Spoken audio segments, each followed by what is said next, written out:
Online students, can you hear me clearly? Online students, can you hear me clearly? Please confirm.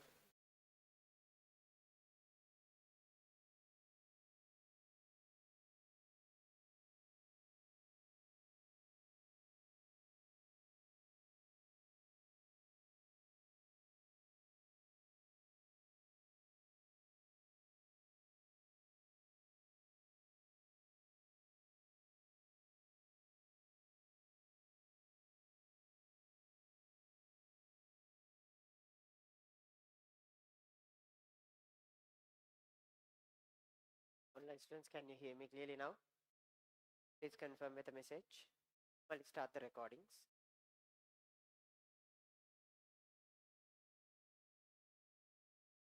So the tutes will be available in the tutes will be online students. Can you hear me clearly? Please confirm. And the tutes will be available in the Zoom chat.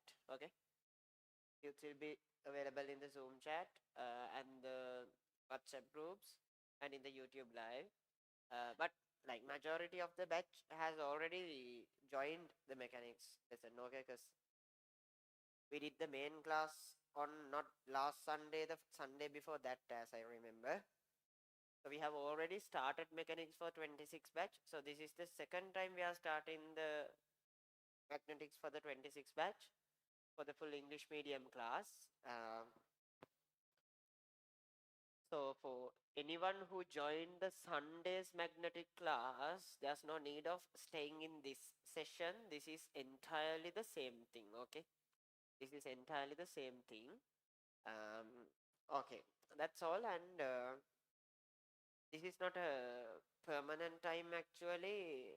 This time I'm using only to finish magnetics. We are already doing current electricity. We have current electricity, electronics, magnetics, and matter and radiation. That's all. So this time I only used to finish magnetics. Okay, it will take like 1.5 months to finish magnetics in this time. Then this time will be over. We'll be continuing the morning session until we are done with the syllabus. Okay. So that is the idea about this time slot. Okay. So if you are not able to join in this time, if you can either watch the recordings or either join the Sunday class one. Sunday morning we are doing magnetics again. Okay. Yeah, you have the ability to join that.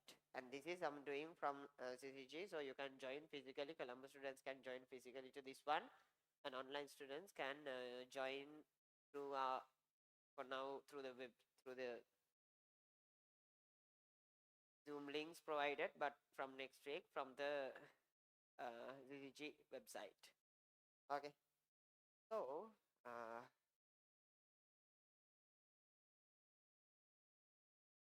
starting magnetic fields. Starting magnetic fields. Did everyone get the tutes? Physical class students? No. Well, tutes. And online students will get the PDFs for now. But I think many of the online students may have already received the tutes. If you haven't, uh, there will be a Google form available in the Zoom chat. Fill that. Okay. There will be a Google form available. A Google form is available in the Zoom chat. Not the Zoom chat, in the WhatsApp groups. Fill that to get your tutes delivered. Okay. Well, remind to put the Google form again. Tute delivery Google form. Always share and inform. Okay. So let's start.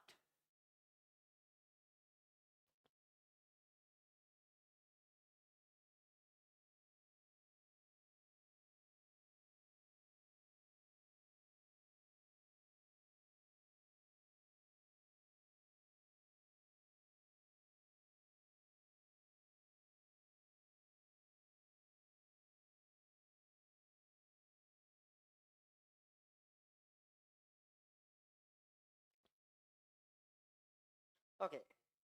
So magnetic fields. Magnetic fields. Well, so talking about magnetic fields, um, we have discussed two main fields. Okay. We have discussed two main fields. One is gravitational fields. The other one is static electric fields.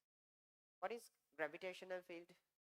Gravitational fields are fields due to mass Okay, gravitational field is a field that occurs as a result of mass, and it creates a force again on mass.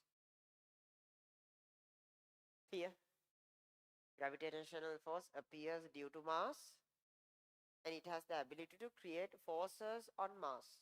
Clear? Then static electric field.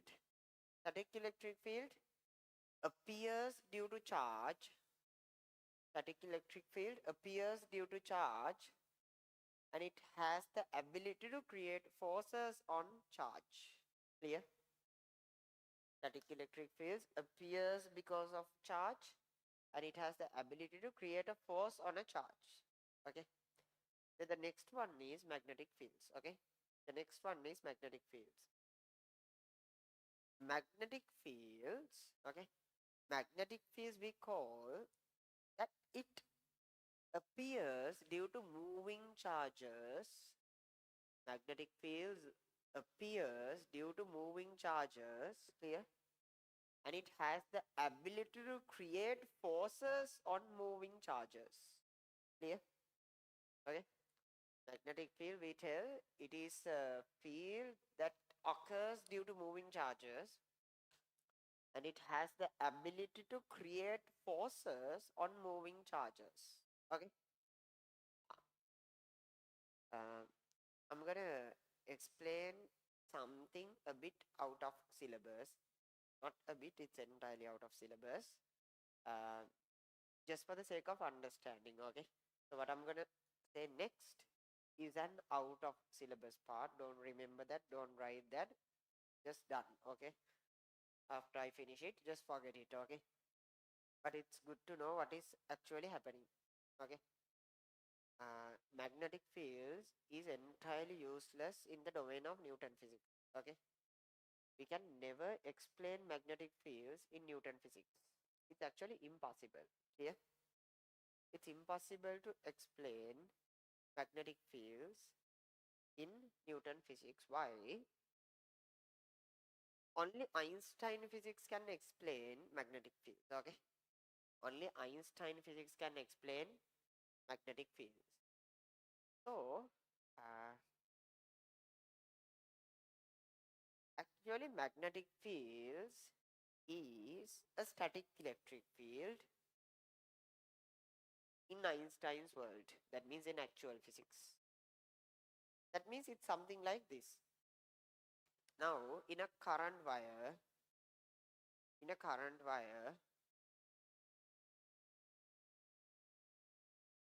uh, there are positive charges in a wire and negative charge in a wire. Here, when we provide a potential difference, these electrons starts moving, right? Let's assume that it moves with a v velocity. Clear? What people saw was when there is a positive charge. Let's think about a positive charge. Any charge actually. Okay. When it stays stationary, nothing happens. There's a wire carrying a current, and there's a stationary charge here. Nothing happens. But what they saw was when all of a sudden when we give a velocity to this charge, a force appears on this guy. Here, a force appears on this guy. Okay.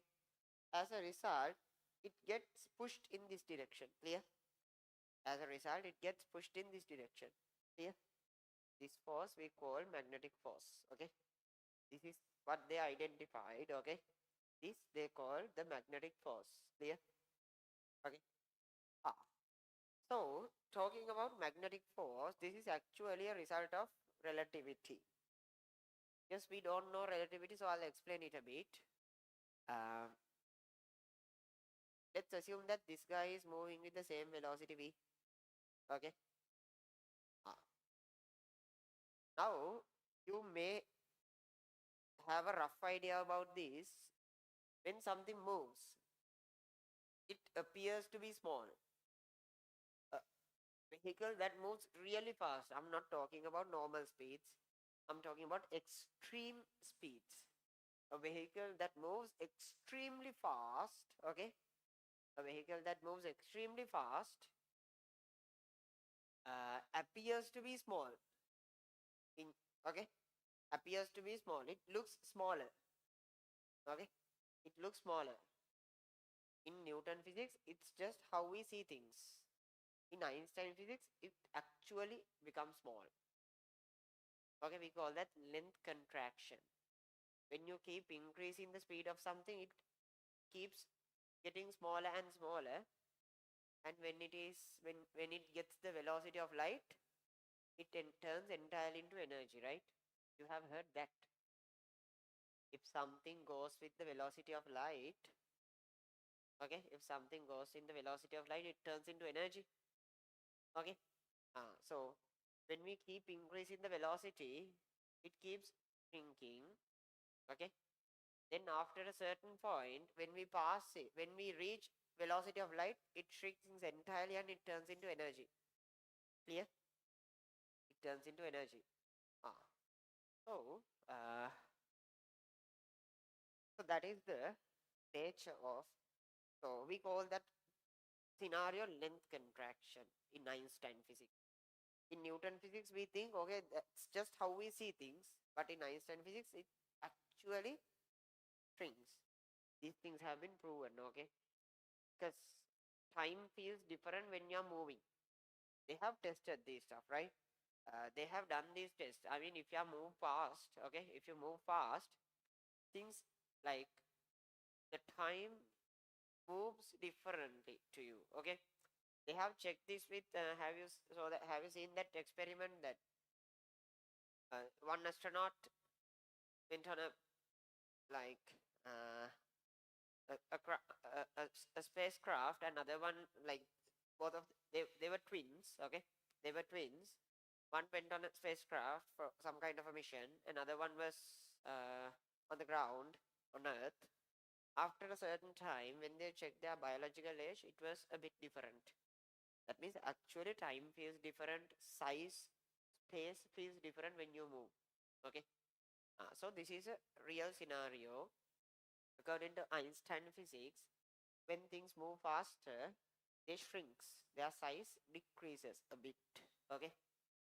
So now in this scenario, what actually happens is, see, when this one moves, what happens to the relative velocity? These two velocities become equal, right? So the relative velocities would look like this. In the relative world, this minus will be stationary, this plus charge will be stationary, but this positive charge starts moving in this direction, right? This positive charge starts moving in this direction. Clear? Clear? Relative to this one. Okay, because both have the same velocity, so relative velocity is 0. This one moves. Okay? Clear? And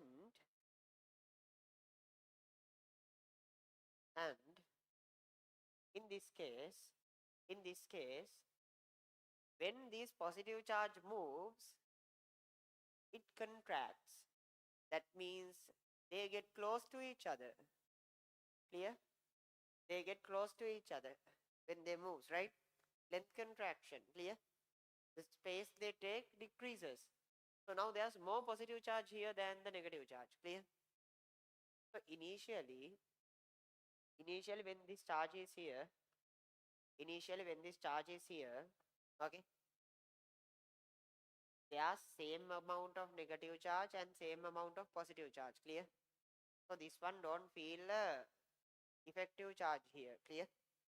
Same amount of positive charge and same amount of negative charge. So there is no effective charge here. Clear? No effective charge here. Okay. But here it appears to be more positive charges and less negative charges. So now relatively this positive charge see more positive charge and less negative charge. That means that overall charge becomes positive. When there is a positive charge here and a positive charge here, a force appears, a electrostatic force appears. Okay. So if we were on this positive charge, if we were standing on this positive charge, we'll see this as an electrostatic force. Because there is more positive charge and less negative charge, we will see this as a what? As a electrostatic force. Clear? But from our perspective, when we look from outside, we see, okay, there's a current moving and there's a charge moving. All of a sudden, a force appears. So from our perspective, we call that a magnetic force. Okay? Okay, that is the idea. From our perspective, there's a current carrying wire and a charge moving. A force appears. From my perspective, it's a magnetic force. Clear? But from the perspective of this positive charge, it's a electrostatic force. Clear? Okay. So actually, talking about actual physics, there is no static electric fields and magnetic fields. It's the same field, different perspectives. Clear? Got the idea? It's the same field but different perspectives. Okay. A very complex idea, but I think I simplified it enough. Okay. Yeah. So that is the actual idea of magnetic fields. The reason to mention this, you will see all the magnetic equations look similar to static electricity. Everything looks similar. You may ask why. This is the reason. These are not two things. It's actually the same thing in two different perspectives. Clear? Got the idea? This you can forget. Okay, this you can forget. Just answering the questions that you may ask in the future. Why the concepts look similar? Why the equations look similar? This is the reason. Okay. Now let's start with the magnetic lesson again.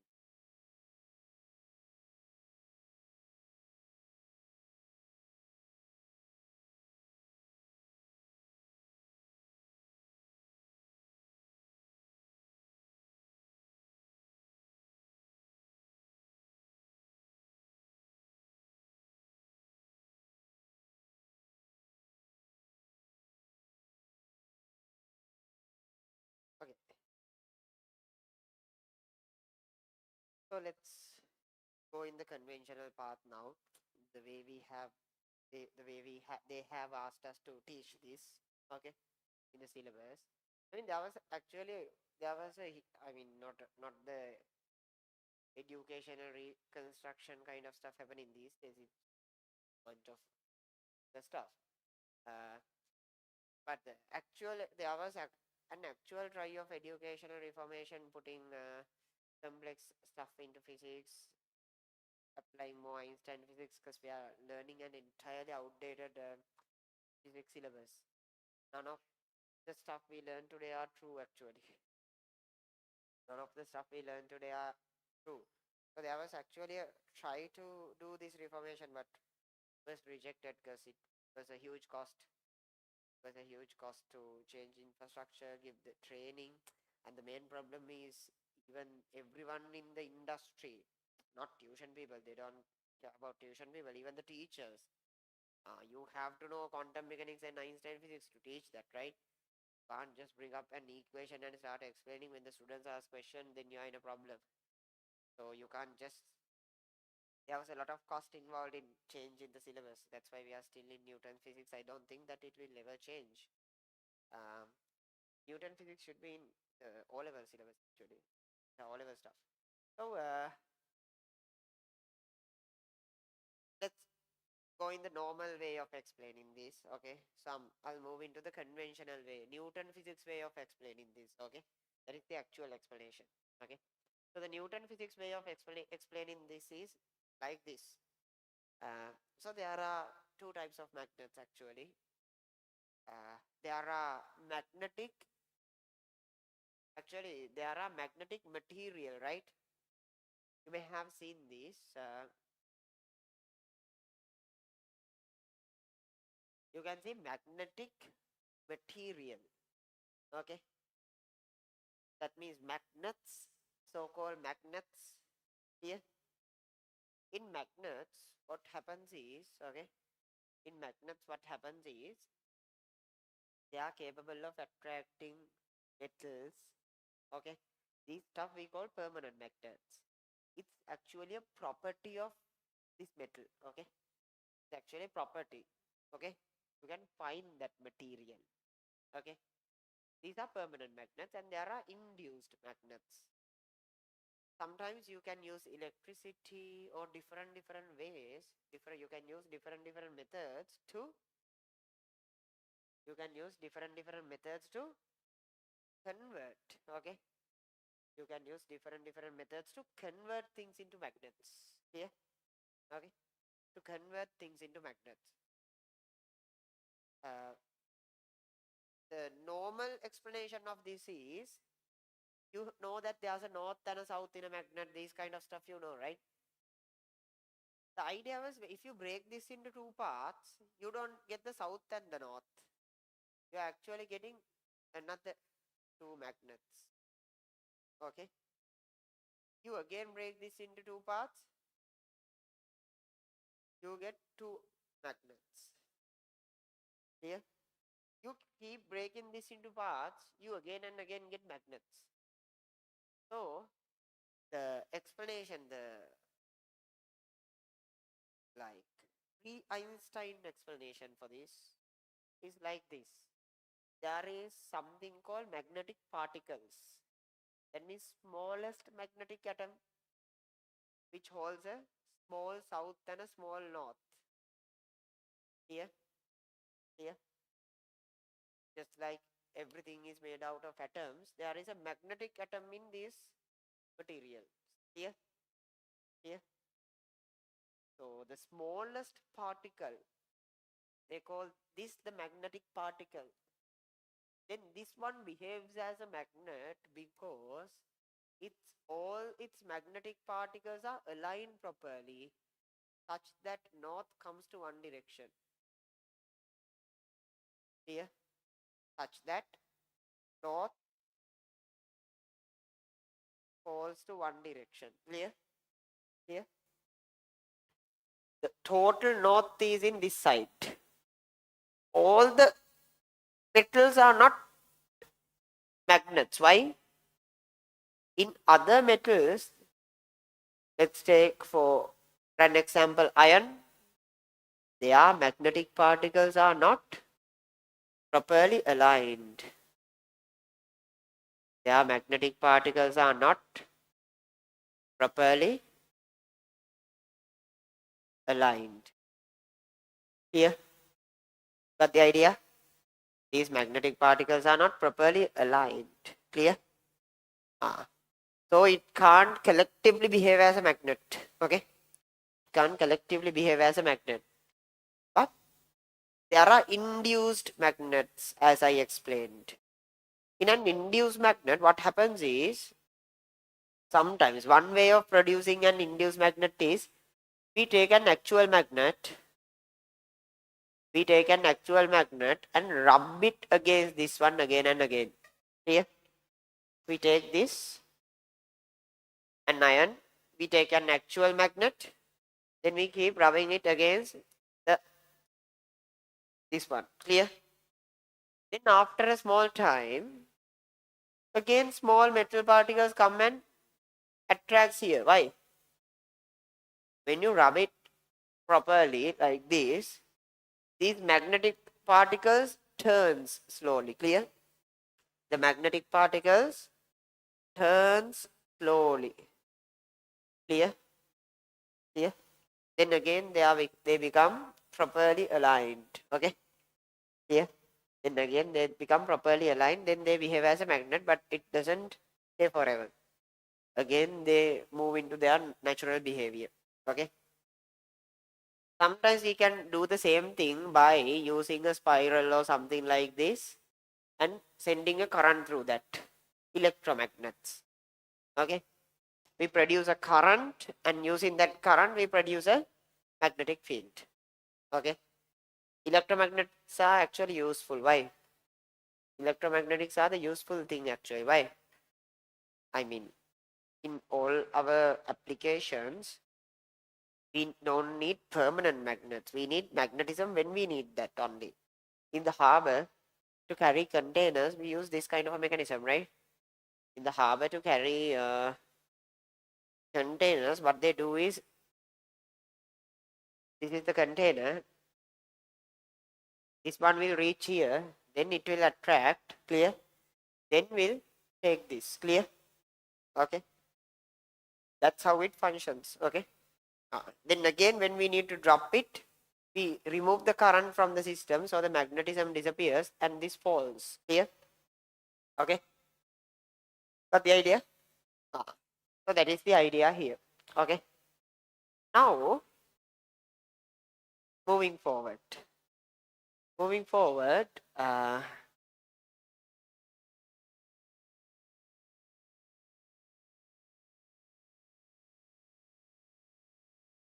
this, okay?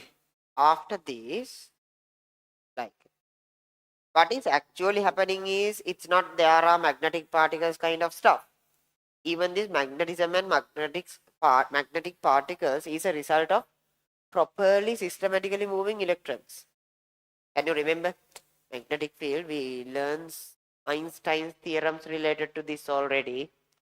So whenever you are in doubt, refer to those Einstein theorems I explained. It's not in the syllabus, okay? Not in the syllabus. But whenever you are in doubt, refer to the Einstein method theorems I explained, then the issue will be clarified, okay? Still don't write it, okay? Still don't write, don't dare to write it in a paper, okay?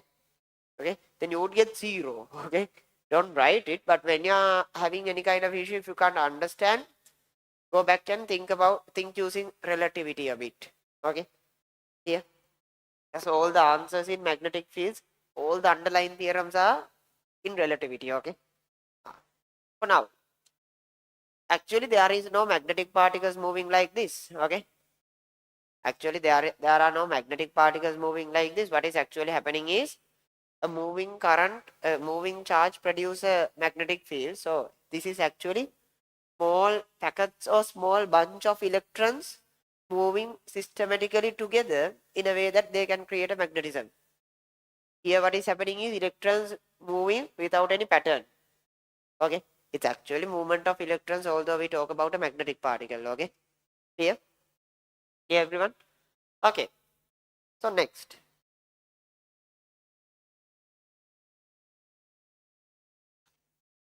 So go through the first page. I'll give you some time, underline, check the note. Didn't get the tube set. Tubes. No, in the physical class. You'll be getting the tubes.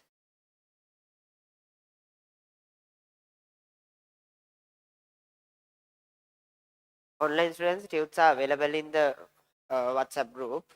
If you can't find the tubes, let me know.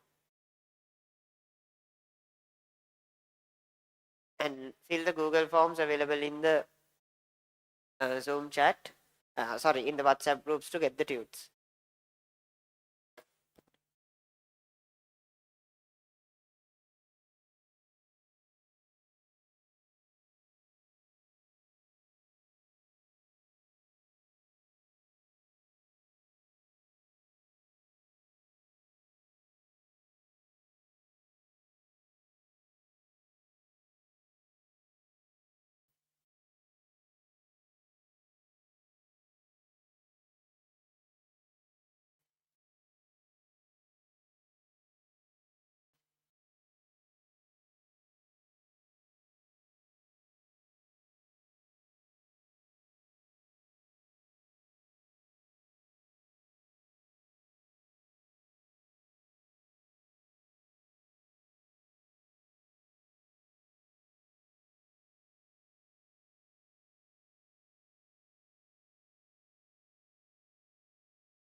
You can find the tunes in the Zoom chat and the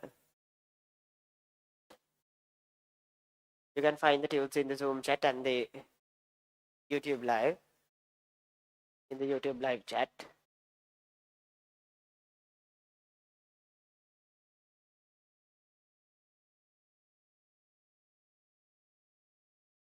Well, move to the Zoom meeting. Read.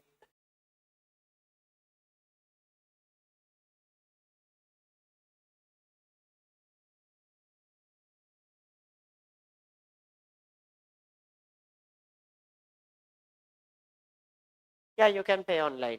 No big issue. Just put the screenshot of that. That's all. Just fill the form now if possible. Then you won't forget, and we'll be delivering the next batch of tunes by tomorrow. Okay. Next. Now,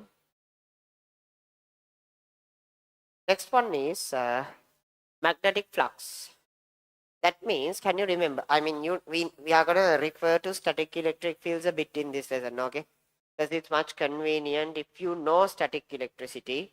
Otherwise, still this could be explained. Okay? Can you remember the path we used in static electricity lesson? Static electricity wasn't visible, right? Static electricity wasn't visible. You can't see that. Okay? You can't see that. So, what we did was, we used lines to draw static electric fields, right? We used line to draw static electric fields. Clear? Why? It's not visible to the eye. So, we used a set of lines to show it. Clear? These lines we call static electric field lines. So, in magnetics, it's the same story. We draw lines to represent magnetic fields. We draw lines to represent magnetic fields, and we call them magnetic field lines. Here, magnetic field lines. So, do we actually have magnetic field lines? No. It's just a representation of a magnetic field, okay? It's just a representation of a magnetic field. Then, when explaining this, when using this magnetic field model to show magnetic fields, okay? When using this magnetic field model to show magnetic fields, okay? Again, the same problem appears just like in static electricity. That is, different people can draw different number of lines, right? Different people can draw different number of lines. So we introduce a quantity, a physical quantity that represents the amount of field lines or the amount of magnetic strength that goes through a certain cross-sectional area. That means actually the amount of magnetism going through a certain cross-sectional area. We use the term psi or the flux. We call this flux, magnetic flux. We use magnetic flux for that. Here, this magnetic flux is measured in Webers. Magnetic flux is measured in Webers. So in the definition, you can see in your book the total number of flux lines passing perpendicular through a considered area of a magnetic field. Remove perpendicular part. Remove the term perpendicular from the knot. Remove the term perpendicular from the knot.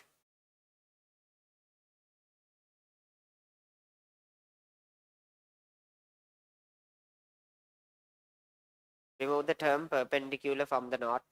Okay.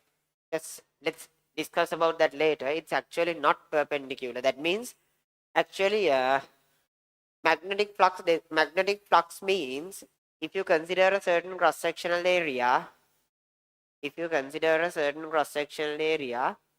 just the number of lines going like this, that's all. Need not to be perpendicular.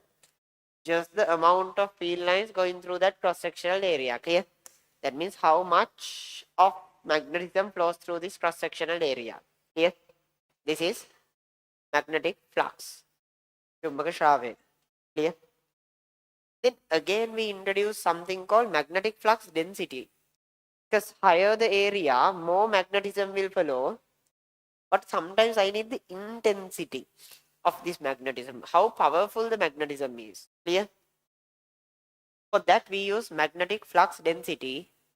Definition of magnetic flux density is the number of or the magnetic flux going through a unit area perpendicular to that.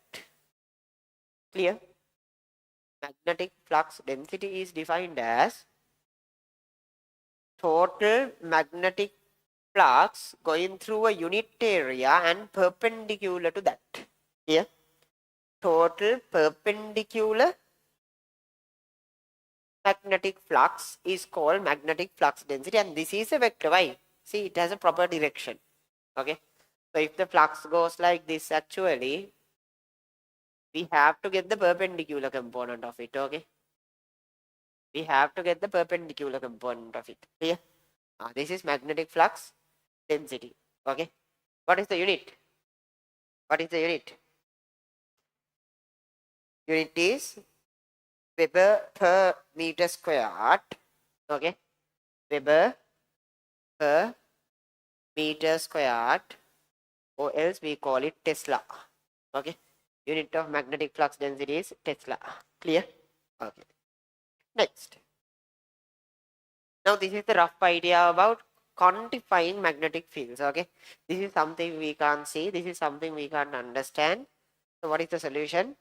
We just introduce terms, we just keep introducing terms until we can understand this. Okay, we keep introducing terms until we can understanding. Clear? So there's something called magnetic flux. It's like the amount of water going through a cross section. So how much magnetism follows through a certain cross section. Clear? Then we have magnetic flux density. That means in a smaller pipe, small amount of water will travel. In a large pipe, a large amount of water will travel. But how much of a water travels? How fast the water travels? That is given by this magnetic flux density. The amount of magnetic flux that travels through a unit area perpendicular to it. Clear? Then again, we have to develop the magnetic field model too. That means this is something invisible, right? You can't see this. Clear? This is entirely invisible. Clear? So since this is invisible, okay, since this is invisible, we have to develop a method. Okay, we have to develop a method to see it. Okay, the solution for this is magnetic field model. That means we draw lines. Okay, we draw lines to show magnetic field here, and we draw these lines with the proper set of rules so that it actually represents how a magnetic field behaves. Okay, can you remember we did this in static electricity? Okay, we said that a large charge produce a large field, so we drew more lines to show a powerful field. To show a weak field, we draw less number of lines. So the idea here is, okay, idea here is the field, actually, like the field is not visible, so we draw lines to show the field, but we put some rules such that these lines actually behaves similar to the actual field. Clear? Clear? So what are the rules? There's a bunch of rules. These magnetic field lines, main characteristics of magnetic field lines you can find in the tute. These are continuous lines and do not intersect each other. Okay, these are continuous lines. Okay, magnetic field lines are continuous and do not intersect with each other. Clear? That means, can you remember in static electricity they started from positive and ended at negative? Magnetic field lines are not like that. They moves forever and cannot be stopped. So if there is a line that moves forever and cannot be stopped, and if they can't intersect with each other, how can I draw these lines? As loops. So actually magnetic field lines produce loops. Clear? Static electric field lines started from positive, stopped at negative. Magnetic field lines actually works as loops. Clear? They works as loops. Okay? Then it usually comes out of north and moves into the south. Okay? You may have seen these kind of diagrams. It comes out of north and enters to the south. You have seen these kind of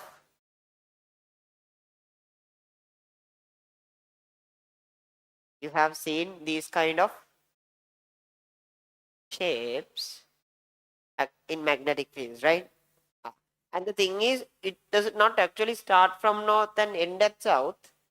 It goes through the magnet and continue the loop. Okay, it goes through the magnet and continues the loop. Not like in static electricity, magnetic field lines are continuous. Here, okay. Then when you take any point, it shows the direction of magnetic flux density at that point. Okay, when you check any point on a magnetic field line, okay, when you check any point on a magnetic field line, that point represents, okay, that point shows the direction of magnetic flux density at that point. Clear? Okay. And a strong magnetic field creates more magnetic field lines that are close to each other. A weak magnetic field produces a less number of magnetic field lines. Clear? Do we actually have more lines when the field is strong and less lines when the field is weak? No, there are no lines. But we just draw more lines to show a powerful field. We just draw less number of lines to show a weak field. Okay. And for the people who haven't done static electricity, don't worry, it's just the beginning. Okay. In this beginning part, yes, there will be some kind of issues because these field models and everything was explained in static electricity. So you may find a bit hard to understand this part, but after the first hour, everything is fresh. Everything belongs to magnetics. So after that, it won't be a issue. Okay, only for the beginning. Okay, only for the beginning of the lesson, you will need static electricity note, and you will find it bit difficult to understand. Only the first part, and that first part doesn't affect any of the parts after that. Okay, things we learn at the beginning won't affect any of the content after this. Okay, so these magnetic fields move through any medium. Okay, that means, can you remember static electric field lines don't go through what? Static electric field lines go through conductors, right? Can you remember? Static electric field lines don't go through conductors, right?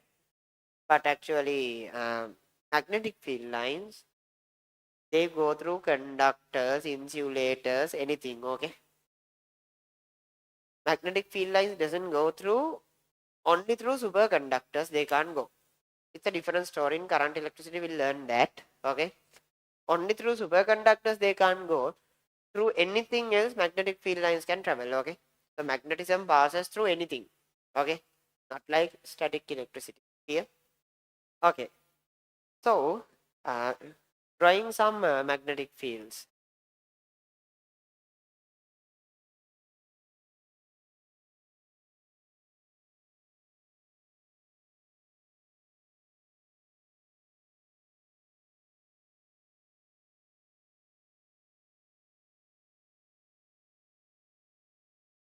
Drawing some magnetic fields. Um, so in a normal magnetic field would look like this: north, south,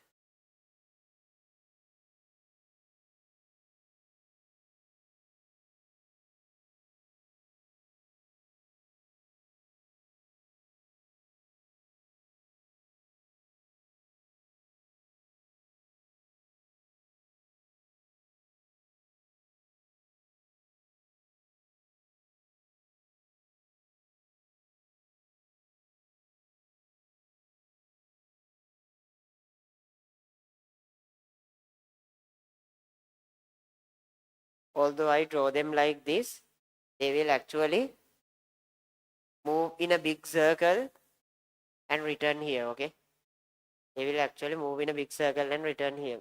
Okay, then moving forward,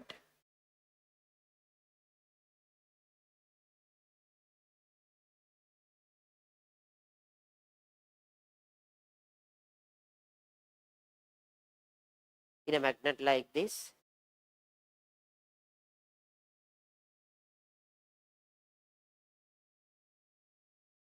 this is north and this is south, so field lines would go out of north and return to the south, and they will complete circles like this.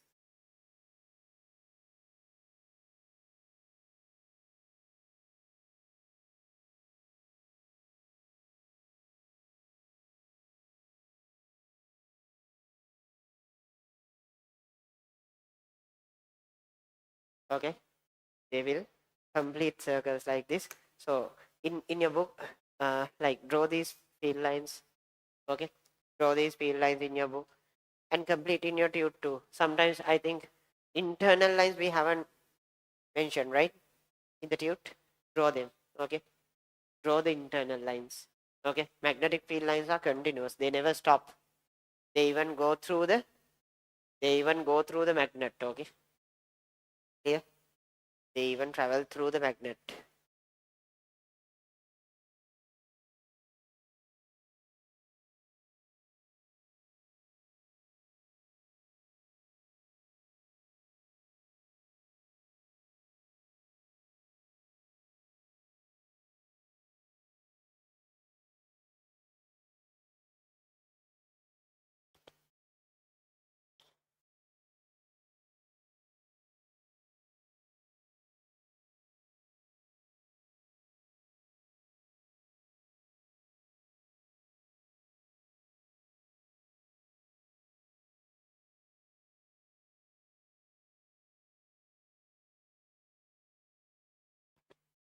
So from the experience of static electricity, think that you have two norths, what will happen?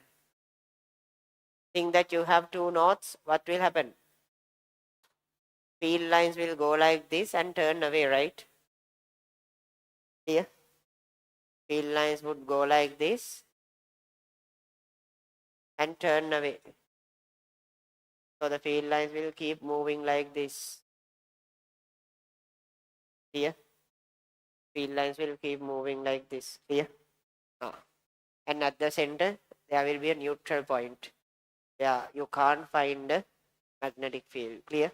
So these kind of stuff you should be able to draw using the rough idea you have in the idea you got from static electricity. Okay, yeah, using the rough idea you got from static electricity, you should be able to draw them. Okay, then there's a term that you'll see again and again in magnetics, that is soft iron. Soft iron. Soft iron is a type of material that is capable of controlling magnetic field lines a bit. That means if a magnetic flow travels like this, if a magnetic flow travels like this, okay, and if I keep a soft iron in between, okay, if I keep a soft iron at the middle, what happens is the property of a soft iron is it shapes the magnetic field a bit. That means magnetic fields enters perpendicular to the soft iron and exits perpendicular to the soft iron. So here also it may travel like this, a circle. I'll draw this properly.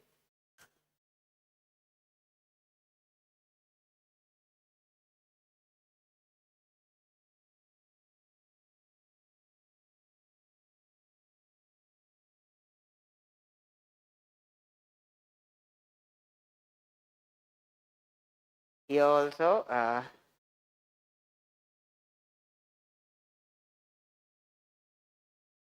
like field lines would go like this, enter perpendicularly,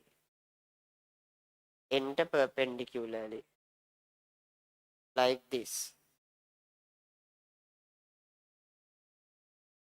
then they will travel like this.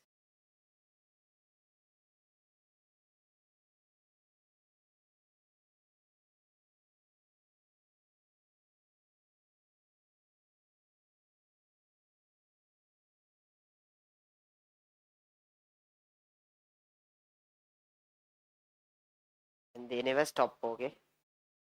They never stop.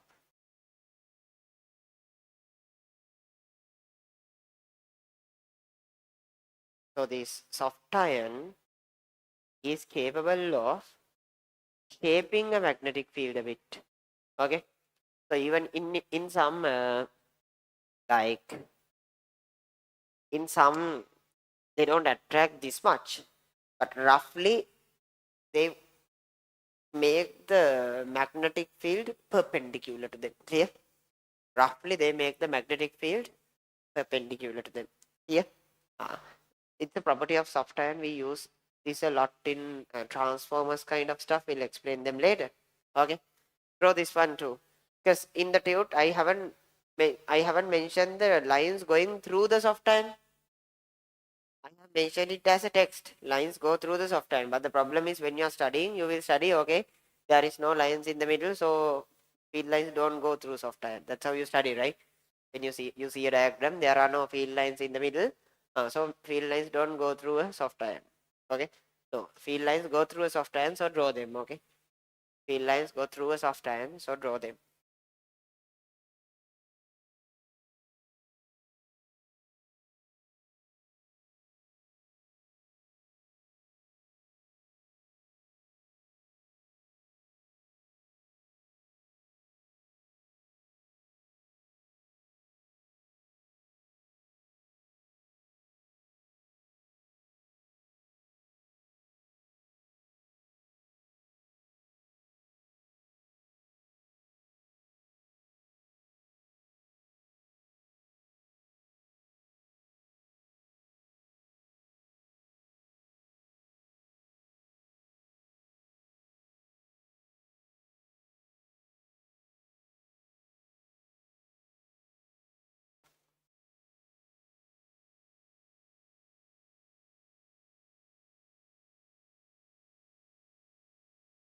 So try to draw these models a bit.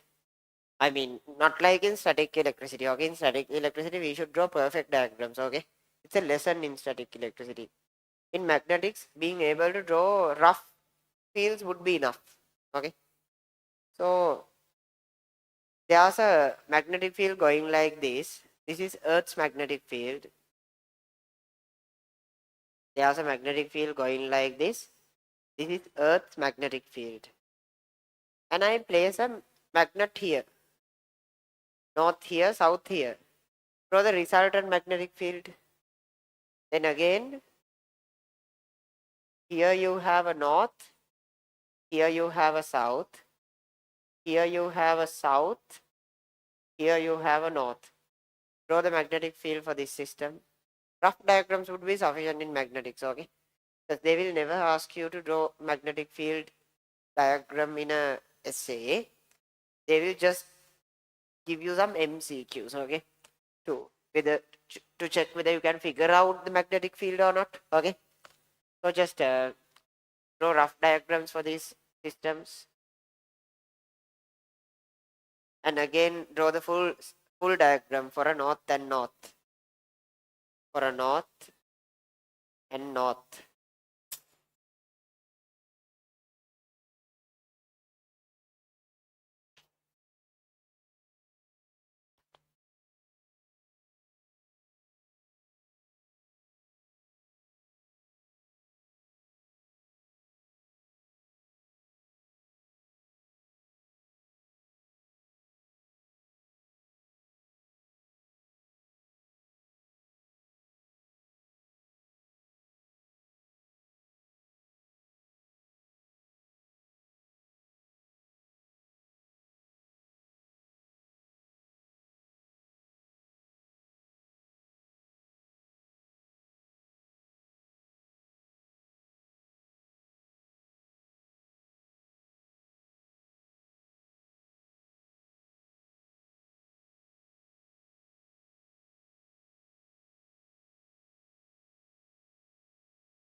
Okay, let's take one by one.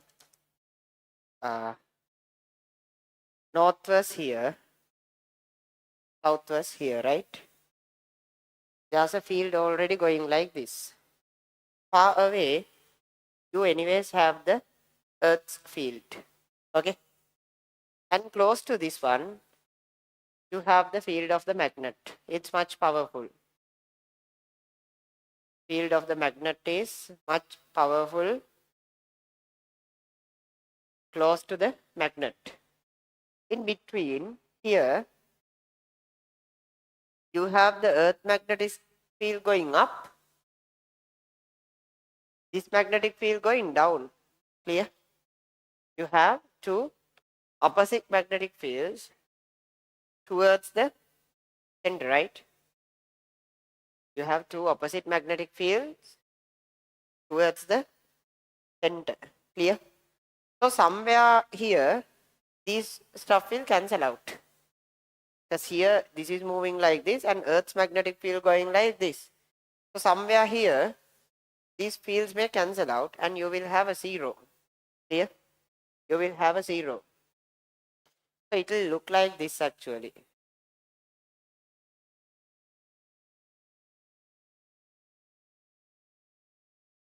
These fields deviated.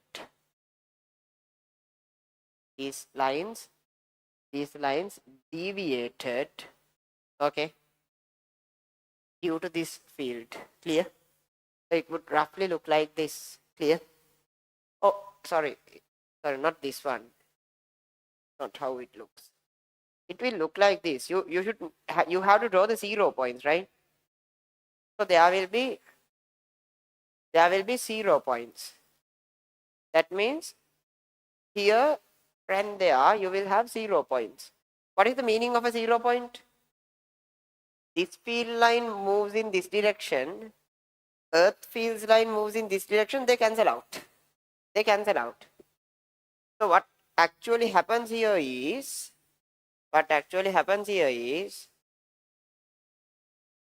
around this neutral point, field lines may not appear. Clear? Around these neutral points, field lines may not appear. Clear? So in this side, field lines will go like this and will be deviated and go like this. In this side, field lines will go like this and will be deviated and go like this. Clear? In this side also, field lines may go like this, then deviate and go like this. This side, same, these field lines will be deviated and will move like this. Clear? At the center, you will have a neutral point. Clear? So why are we drawing this? You will never get, they will never ask you to draw something like this. Okay, it's quite complex. Magnetic field lines are not simple like static electric field lines. Okay, but you have to, like, if they ask you, okay, this is the system, choose the proper diagram. That's a possible question. Okay, so if they ask you to draw the proper, choose the proper diagram, you should check for the neutral points. Okay, and away from the magnetic field, Earth field should be prominent. Very close to the magnet, field of the magnet should be much powerful. Clear?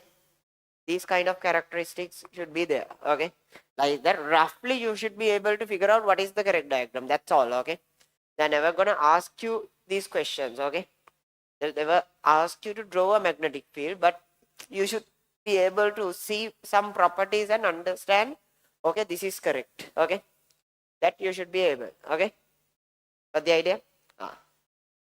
So see, this field line will move like this, but due to the Earth's magnetic field, it will be reversed. Here, this Earth magnetic field move like this. Due to the magnetic field of the magnet, it will be moved like this. Here there will be no magnetic field. Clear? Got the idea? You have the rough idea. Rough idea is more than enough. Okay, it's just choosing what is the proper diagram. Okay, not drawing things. Okay. Then again, north to south. If you roughly try to draw a proper diagram, north, south. Then here also, south and north. These are available in your tute, okay? This diagram. These are available in your tute, okay? I'm just asking you to draw to get a rough idea about this, okay? What about this? Goes out from north, enters south, right? So it will go like this. Again, go like this. No big issue. South to north, north to south, south to north. Clear? Clear? Inside the magnet, it's south to north. Out of the magnet, it's north to south. Clear? Then they will go like this.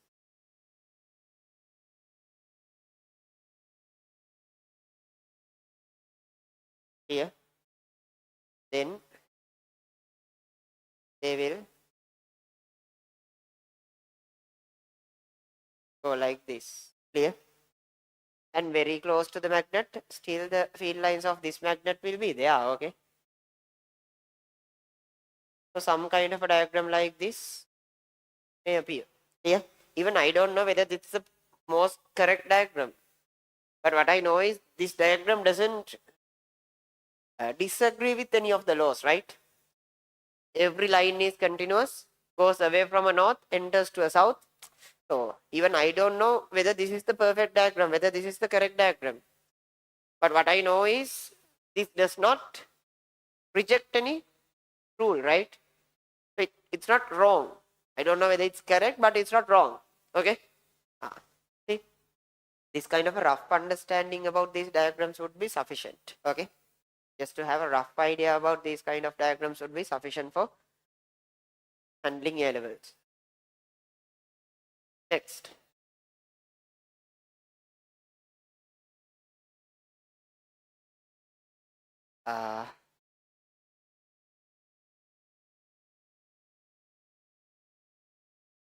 We had north and north.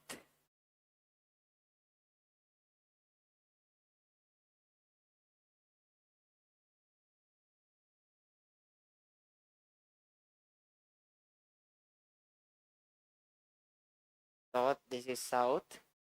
This is north, this is south. Very close to this one, its field lines will be still there. Okay. Very close to the magnets, its own field lines will be there. Here. Then here, field lines may go like this.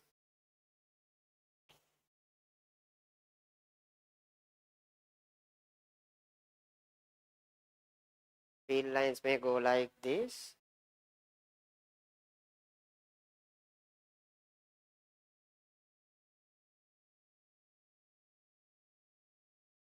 But in the middle, they will be reflected away from each other due to the other field, right? At the middle, it will be a neutral point. No field lines would travel through this, right? Why? North rejects north, right? So field lines would go and go away like this. Here, here. This north creates a field in this direction. This north creates a field in this direction. So they will reject each other and turn, right? Here. So you will see some kind of a diagram like this. Even this, I don't know whether this is the perfect diagram. But what I know is what I draw here does not reject any rule. None of the lines cross each other. None of the lines are stopped. All the lines should be continuous. All the lines starts from a north, enters to the south. Clear? So this does not reject any rule. Clear? Okay. So I don't know whether this is perfect or correct, but what I know is this is not wrong. Okay. So that kind of a rough understanding would be enough. Clear? Now only we start learning. We have to learn one more thing before moving to the equations. 1, 2 concepts. Still we are just being familiar with magnetic fields. Okay. Okay. Nothing else. Still we haven't started the lesson properly. Okay. Still we haven't started the lesson properly. Still what we are doing is we are just being much familiar with the lesson. Okay. Much familiar with magnetic fields. These kind of lines you have seen in your life, right? Magnetic field lines, it's a bit familiar, but we don't know the rules. What is the reason for that diagram? Even in the front page of the tube, you have the same diagram that you have seen always, okay? Okay, here in the cover of the book. Okay, but still, what is the reason for that representation? Okay, that's what we are learning. Okay, not the equations. So you won't see any questions from this area except for a one MCQ about a diagram. We are just still feeling and understanding how a magnetic field looks like and how it behaves. And again, one more thing to mention, there's something called Earth's magnetic field, you know, right? There's something called Earth's magnetic field. That means Earth is made out of a metal core. So its core behaves like a magnet, clear? Its core behaves like a magnet.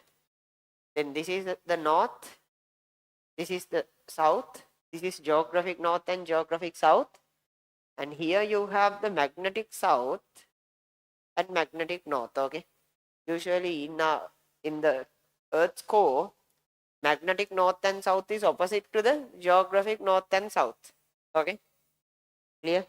That's why we can use a compass to navigate. Okay, that's why we can use a compass to navigate. Why? We know that north rejects north and attracts south, right? They attract each other, right? And north will reject north, right? They will be pushed away, right? Okay, in magnetics, north and south attracts, north and north rejects each other, right? So that's why in a compass, this side you have the south, so the north of your compass turns into that direction. See here, since you have the magnetic south in the geographic north, the magnet on your compass turns towards the magnetic south, which shows the actual north. So the magnet of your compass, north of your compass, shows the actual north. Here, that's how we navigate. Okay, using that we can always know what is the north. Here, but geographical north, in the sense we are actually following a magnetic south. Okay, and again, that's the mechanism of a compass. So in this area, if there's a magnetic field like this, in this area, if there's a magnetic field like this, that means it is produced by a north, enters to a south. If you place a magnet like this, north and south, this north will reject this north will attract this south. As a result, it will turn like this. As a result, it will turn like this. Clear? This north will reject this north will attract this south. So as a result, it will turn like this. Clear? That's the mechanism of a compass. Okay. So what we did until now was explaining things that we have seen in our life. Okay, things, magnetic stuff we have seen in our life. So this is just an explanation of it. That's not enough. Now we have to create equations. Okay, now we have to create equations and we have to understand. Okay, now we have to create equations and we have to understand the nature of, we have to understand the nature of magnetism and we have to quantify it properly. Okay, only.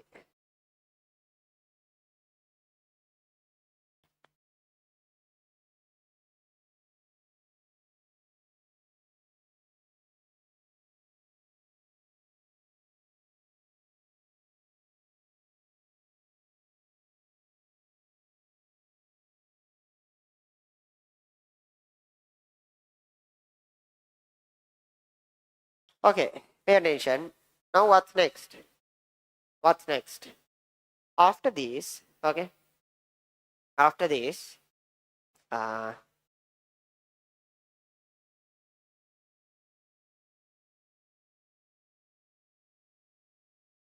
creating the first equation of magnetics. Okay, creating the first equation of magnetics. Now again we jump into proper magnetics. Can you remember, magnetism is a result of moving charge? That means current. So magnetism is actually a result of current, right? Magnetism is a result of So what we did until now, you will rarely see a question in A-level paper, okay? You will rarely see a question in A-level paper, but it's just the common understanding about magnetics, okay? You know the compass, you know the earth magnetic field kind of stuff. So I just reminded them, okay? Now only we are creating the first proper equation related to magnetism, okay? So we know that moving charge produces magnetism. So here the current produces the magnetism, okay? Current produces magnetism. Here. So in a wire, if I consider a very small length delta L, okay? If I consider a very small length delta L in a wire, okay?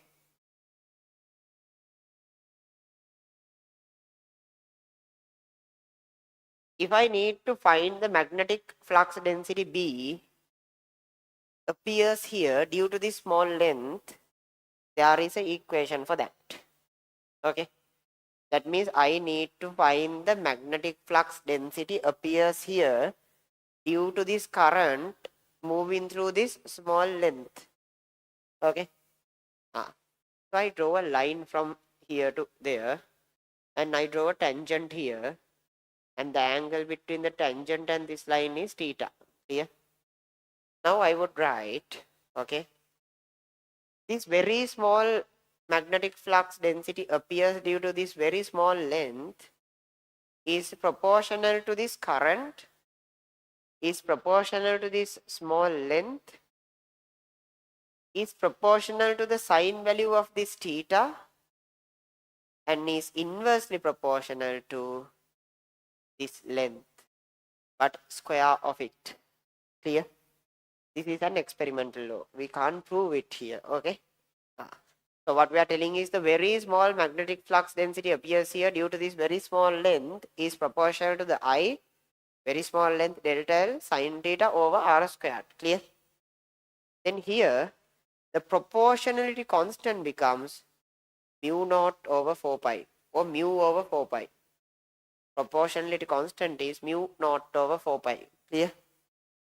I delta L sine theta over r squared. This law we call Biot-Savart Law. Clear? This law we call Biot-Savart Law. And this mu naught we call permeability. Paragamyatave.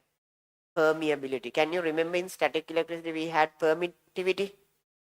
Just like permeability means the support you get from the medium to the magnetic field. That means some materials support a magnetic field. Some they can't stop. But some materials are against a magnetic field. Clear? So this permeability of a material, it's a property of the material. Permeability is how much of a support does the magnetic field does the material provide towards the magnetic field. Clear?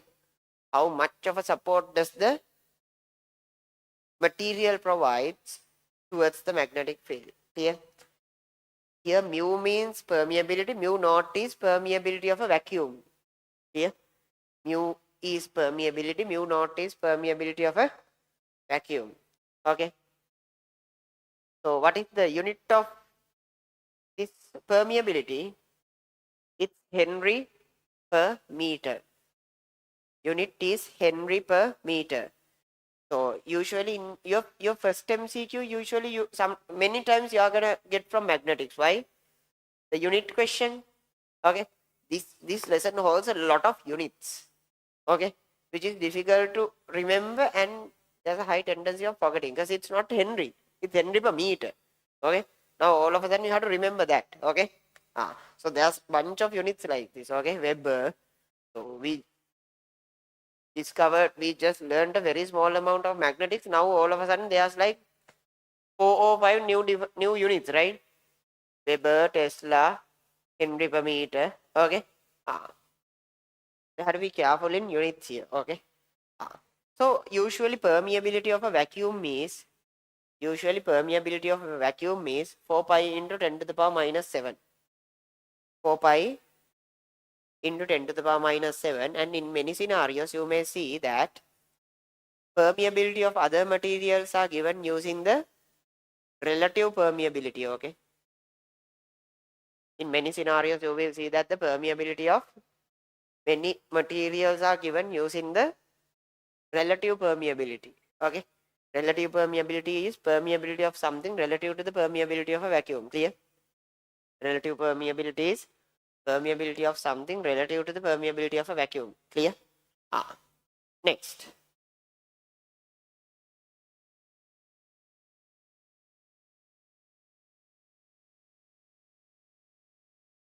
So is it clear? This we call Biot-Savart Law. Okay, we can directly use this. So actually for maths people, you should understand this is a portion of an integration. So you have to integrate all these values to get this. For bio people, it's just we get the delta B small magnetic flux density produced by this wire piece. Then what we are going to do is we are going to add them all the impacts by all the delta X else we are going to add them, then you get the total magnetic flux density due to this wire, okay? Here for maths people it's integration, right? You get delta B and you integrate across the wire, clear? Okay. So since we don't have integration in our syllabus, many of the theorems after that we are not going to prove, but maths people you can try and prove them all, okay? You can try, because you have integration, so you just get delta B and integrate, that's all, okay? So next, one part is clarified, but there's another small part remaining, that is how to get the direction of delta B. How to get the direction? Direction is not here. This is only the magnitude. Direction is taken using right hand law.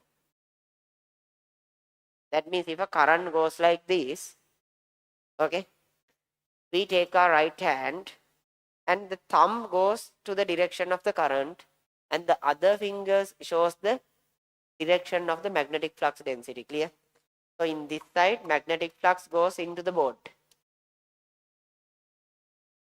In this side, magnetic flux comes out of the board, clear? In this side, magnetic flux density goes into the board. In this side, magnetic flux density comes out of the board, clear? So if the current wire is like this, current coming out of the board like this, here, then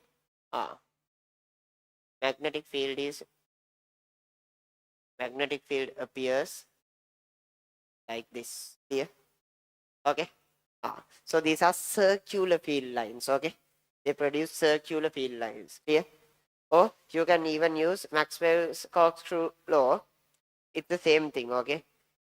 To move a screw in this direction, you should rotate it like this, right? You have the magnetic field in that direction, clear? Clear? But right hand law is much easier, okay? That is the direction, how to find the direction of a magnetic field, okay? Next. So using this, we are capable of proving only one example we are capable of proving without integration. I'll do that. After that, none of the theorems after that we can prove. Only one we can use integration and prove. Okay. So that we can prove without integration. Okay.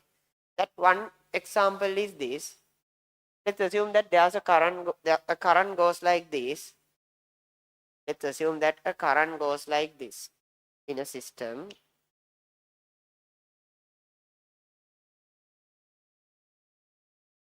Current in a system, a current goes like this.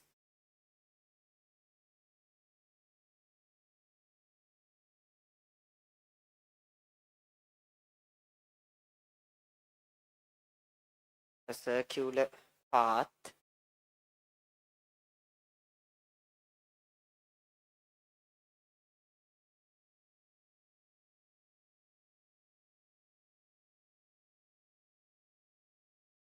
The current goes like this.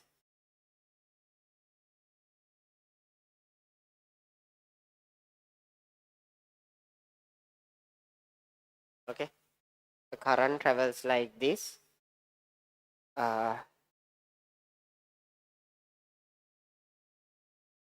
This length is R. This length is R. Now I'll apply Biot-Savart law to this small part. This small part I'll call that delta L1. Okay. So delta B appears here due to this delta L1 is, I'll call that delta B1 mu naught over 4 pi I delta L1 sine, what is sine here? This is sine 90, right? This is sine 90, right? Sine 90 over R squared. Here, I delta L1 sine 90 over R squared. Here, see, it is 90 degrees, see? Okay, so I get mu naught I over 4 pi R squared delta L1.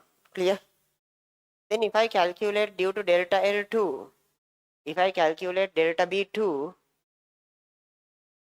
due to delta L2, I get the same thing, mu naught I 4 pi R squared, mu naught I over 4 pi R squared, we get delta L2. Clear? Okay. We get delta L2. Clear? So, now what is the direction? See here, current goes in this direction. So, delta B is towards the board, right? Here also current goes in this direction. Delta B is towards the board. Clear? Clear? So, the total magnetic flux density is due to all these delta L's, right? Clear? Total magnetic field may appear due to all these delta B values, right? Okay. When I add all the delta B values, this part is common for everyone, right? Mu naught I over 4 pi R squared. Pay attention. This part is common for everyone. Mu naught I over 4 pi R squared.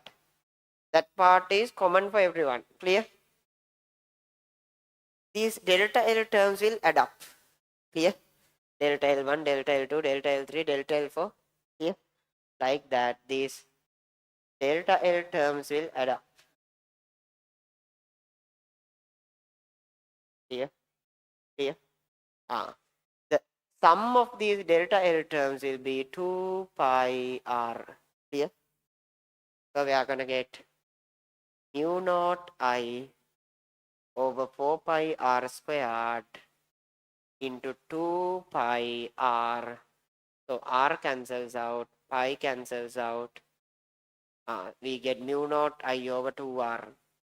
That is the total magnetic flux due to a current carrying loop. Clear? See, so this is the actual example of Biot-Savart law. It's the basic of all the theorems. Why? Whatever the complex system, you can do this and add. Only issue is without integration, you can do only these kind of additions. Okay? Okay? So this is a good example. Okay? That's the only example we are going to prove. Others we can't prove without integration. Okay? So what is the time? Is time for the interval. At what time did we start? 2. That's close to the interval time, right? Yeah. And are you feeling sleepy? I mean the basic idea is, just know about how your body works. Okay, if you eat too much in the lunch, there's no way that you can stay awake. Okay, it's impossible. Okay, it's impossible. But, I have mentioned this before, right? Okay, some students complain the whole day they can't work. It's always sleepy. It's sleepy in the night. It's sleepy in the morning. It's sleepy in the after the lunch. These are quite possible stuff. You can't have a lot of motivation and have a lot of yes, you can't have a lot of motivation and get rid of this sleepiness. These are two separate things. Okay, it's motivation is something in your brain. Okay, that is your physical body is struggling, okay, sleepiness. So just, I mean, motivation alone can't stop you from getting sleepy.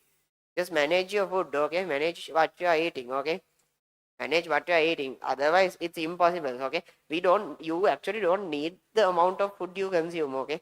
You are just consuming like significantly additional amount of food, okay.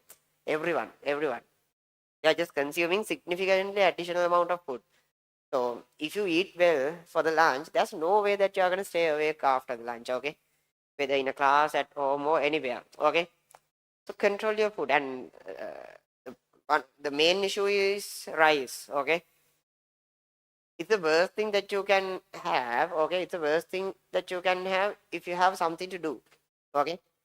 The rice works for the past, okay, when people were like going for the paddy field and going a lot of physical work, okay. So nowadays Sri Lankans eating rice is the worst thing that they can do, okay. The efficiency and effectivity goes down, okay, it goes down. So I mean, you don't even need food for lunch, okay. Okay, you don't need to drink something, take a Nescafe. Caffeine is also not good, but just for until A levels, it's okay. It's 6 months. So, okay, just eat a small bun. Okay, eat something. Just take a small sandwich. Drink something. Then you will stay awake in the evening. Okay, there's no other way. Okay, eat a small sandwich. Ideally, protein. Protein is expensive. Okay, I eat only protein actually. Uh, uh, I mean, like I mean, entirely based on what I have to do, okay, what I have to do based on the plan. You have to eat rice, but it should be based on your plan for the day. So regulate what you eat and control what you eat, okay. Don't eat much for the lunch if you have a lot of work to do after that. So eat a very small amount, okay, eat a very small amount, and like maybe a small sandwich and a small drink, that's enough, okay. It will hold you until the interval. Then in the interval, do the same thing, a small sandwich and a uh, again something to drink. It's sufficient. It will hold until the end of the class. Then after that, if you don't have very significant work in the night, then eat well for the night, okay. And again, if you can eat before 6 p.m., you won't be feeling sleepy, okay. If you can get the dinner before 6 usually, but if you won't feel sleepy at the night. If you get your lunch around 7, 8, 9, then after that you can't work, okay. So it's how your body functions, okay. Just because you think that, okay, I have 7 months to the exams, I'm going to focus, it's not going to work, okay. You can't go against your body, okay. Body does not respond properly to the motivation, okay. Motivation in the sense, yes, then you need hormone level motivation. That means tiger should be chasing you, that kind of hormone level motivation, yes. Then body will react to that. Just the motivation you have in your brain, okay, I have to do A level properly, it's not sufficient to control your body, okay. It won't produce anything in your body that controls your body, okay. Okay, so then you need, and just the day before the exam, that day you are so frightened, so that your motivation produce enough chemicals to keep you without sleeping, okay. Some people can't sleep in their level days, okay. I know a lot of people who take medication just before the day of a exam to sleep, okay. Because just before the exam, then there's enough threat, then that is that tiger chasing type of motivation, then the body produce enough chemicals to keep you awake. This daily motivation you have, okay, I have 7 months to the exam kind of motivation, that won't produce enough chemicals to keep you awake. So you have to understand your body and regulate what you are giving to your body, because the body responds to that. If you need your body to respond to your motivation, it should be a life threatening kind of motivation. It appears only 1 or 2 days before the exam. It won't appear now. So you have to regulate what you are eating, you have to regulate how you are eating, you have to regulate when you are eating. That's the only way to stay awake, okay. Motivation won't do anything, okay. Motivation can't do anything, because this is chemicals, right? If it does not produce chemicals to keep you awake, then you are not going to stay awake, okay. You'll be just wasting time, okay, like this. You'll be just wasting time for hours thinking that you are working, you are not doing anything. So regulate your food, when you eat, how you eat, what you eat. Otherwise, the all the hours you are working is going to be pointless. Okay, so have a good breakfast because you have to run the day using that. Lunch, minimize it if you have a class in the evening. But assume you have a class in the morning, then you go home, you can sleep 1 or 2 hours before starting your work for the day. Then get a very good lunch, sleep well for 1.5 hours, then work continuously. Then before sleeping, have some food. Like that, regulate your food when and how based on what is the work you have to do. Okay, regulate your food based on how your daily schedule. Okay, otherwise you just eat without any kind of a plan, right? Okay, you have a class in the evening and class in the night, you eat very well, you get a very nice lunch. Then there's no way of moving forward after that. Okay, like that, control your like food. Controlling the food is the only way out of sleepiness. Okay, yes, sleeping and controlling food is the only remedies for sleepiness. Okay, either you have to sleep, either you have to regulate food, but anyways you have to sleep. Okay, today you have to work the whole day, at least sleep 6 or 7 hours yesterday. Okay, if you sleep 4 hours and come here, even regulating food won't change anything. Okay, your body need rest, so regulate. Okay, regulate sleeping time. Okay, regulate your food, otherwise there's no way out. Okay, so this is the equation. Okay, this is the equation, mu naught I over 2r. Clear? That is the magnetic flux density produced here. Clear? Then there's another equation like that. We prove for an infinite wire.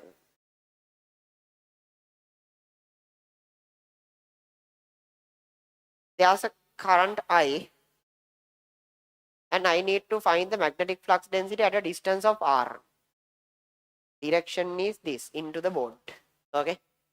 Clear? Equation for this B is mu naught I over 2 pi r. Clear? This r is this distance. Clear? Mu naught I over 2 pi r. Clear? Then here this length is delta L. What we actually do is we take this, we take this, we take this, we take this, like that we add it until the infinity. Okay, but we can't do it here because we don't have an integration, so they just give us the equation directly. When you have an infinite length current carrying wire at a distance of r, it produces a magnetic flux density of mu naught I over 2 pi r. Clear? And the thing is, after this, like infinity doesn't mean, in physics infinity is not actual mathematical infinity, right? Here infinity means a wire lengthy enough.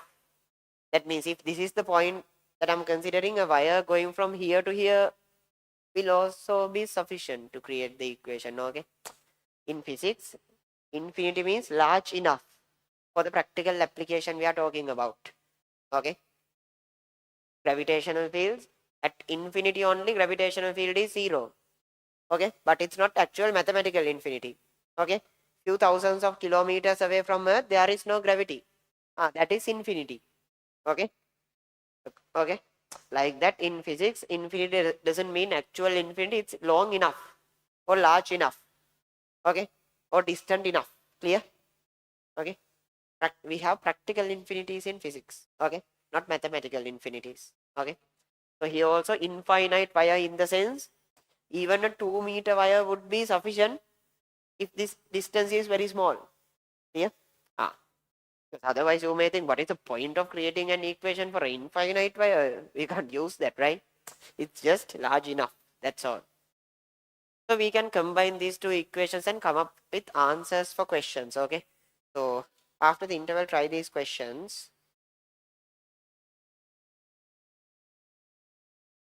And like, pay attention, if this is the magnetic flux density produced by a full wire, what is the magnetic flux density produced by half of a wire? Here it will be mu naught I over 4 pi r. Clear? Clear? Then here also, Well, here also, if this is the magnetic flux density produced by a full wire, if this is the magnetic flux density produced by a full wire, full loop, what will be the magnetic flux density produced by half of a loop? Half of a loop, it will be mu naught I over 4R. Here, it will be mu naught I over 4R. Is the magnetic flux density produced by a half of a loop. Clear? Got the idea? Ah.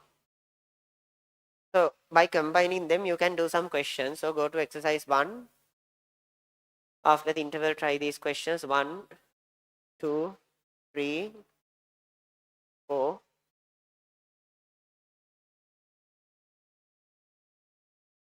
17.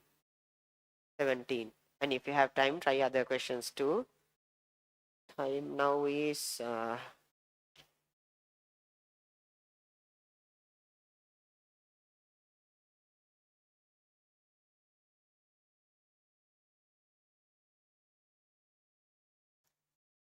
let's start around 4. 15 is sufficient? 15 minutes? Yes? Need 20 minutes? No, right? Yeah, we here around 4:15. So anyways, we here around 4:15 and start doing these questions. I'll start discussing around 4:20, 25. Okay.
radius is A.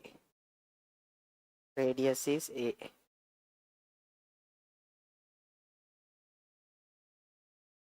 Okay. So this one, we can take like this, right? This is actually, although the current goes like this, okay?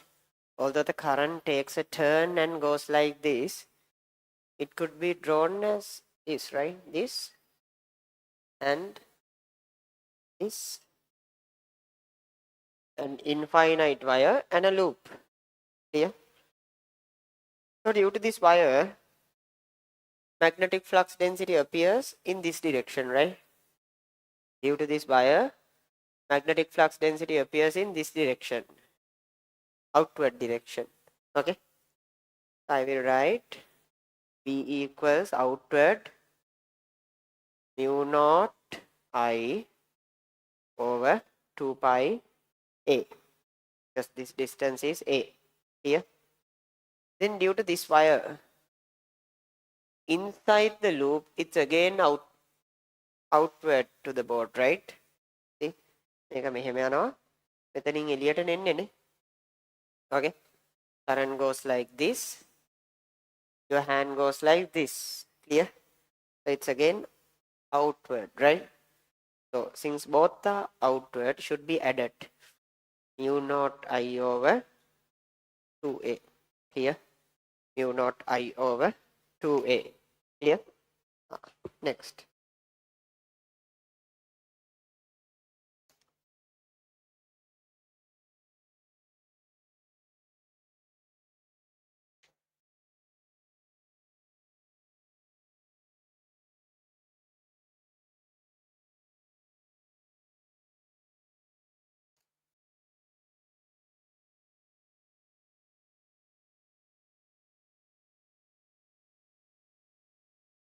so the current goes like this. Okay, current goes like this in this scenario. Okay, this could be considered as a infinite wire like this and a loop like this and a loop like this. Clear? So again, due to this wire, flux is outward. B equals mu naught I over 2 pi A. Now due to this current, it's into the board, right? See, when you take this, it's into the board. Clear? Since I have chosen this as the direction, whatever going into the board should be written as negative, right? Negative mu naught I over 2A. Clear? Mu naught I over 2A.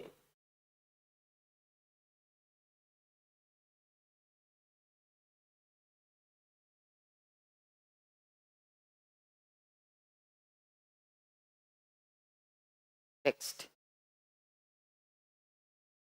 third one.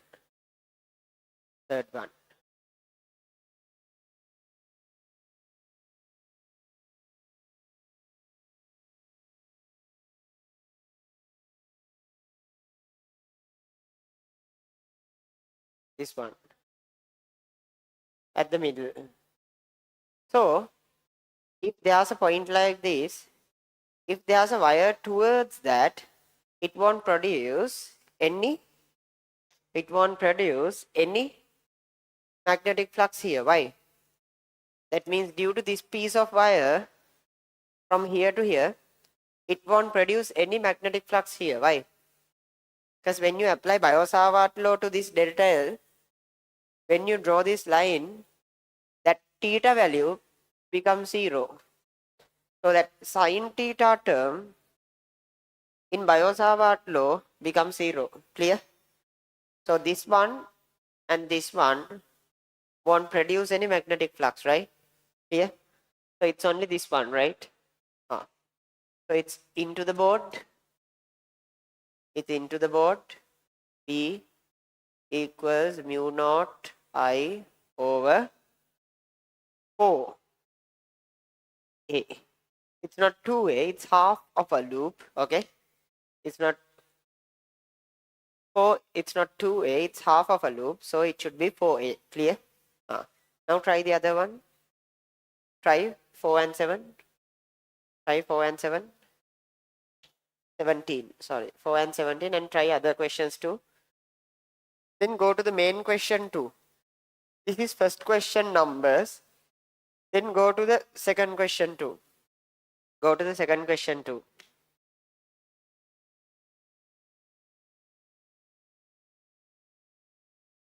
Both questions.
Okay, here. This one. So it is actually, see, this is, what is this one? Half of a, when considering this point, this one is half of a infinite length wire. Why? This half is missing, right? This is also half of a infinite length wire. This half is missing. This is half of a loop. Clear? So due to this wire, field is in this direction, into the board. Okay? So I'll choose this as the positive direction into the board. B equals mu naught I over, it's not 2 pi r, it's only half of a continuous wire. Clear? From here to here, it's only this half. Other half is missing. So you get 4 pi r plus mu naught I over about this wire. Again, mu naught I over 4 pi r, right? Here, this one, mu naught I over 4 pi r. Then what about this half of a loop? It's carrying current like this and again into the board, right? It's into the board. Clear? So again plus mu naught I over, it's not 2r, it should be 4r again because it's half of a loop. Clear?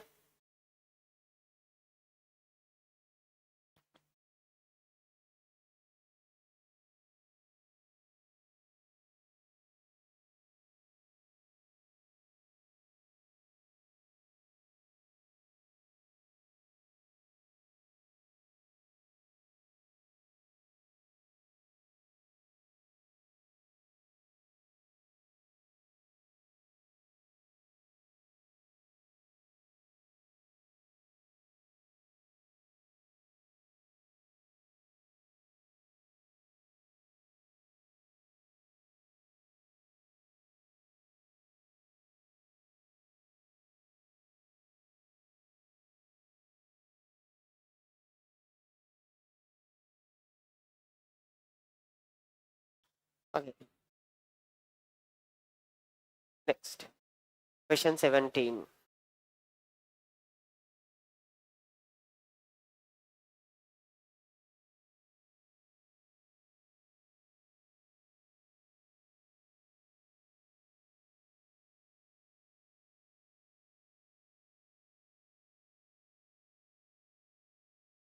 Okay. 17.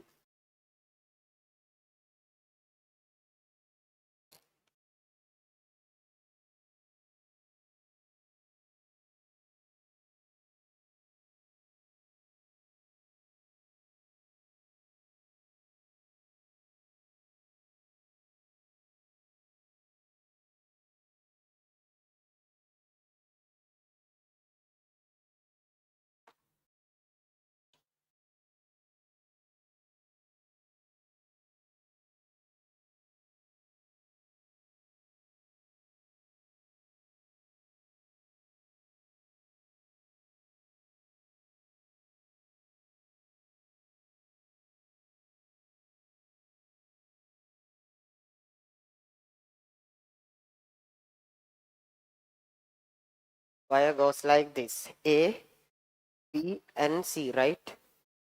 So current goes like this, then like this, then like this. So it is A, then it is B, then it is C. Clear? A, B, C. Clear? So in this case, it's a bunch of half loops, right? A bunch of half loops. So let's take this one, see? Or let's take the first one. Oh, this one, yeah. This one, current goes like this. So flux is outside the board. B equals mu naught I over 4. R means for this loop it is C. Clear? Then the next one, it's towards the board. So it should be minus mu naught I over 4B. Then again this is outside the board. So mu naught I over 4A. Clear? Mu naught I over 4A. Clear? This is the answer. Clear?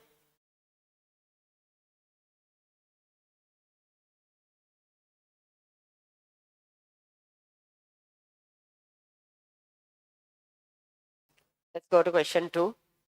2 means main question number 2. 2 means main question number 2.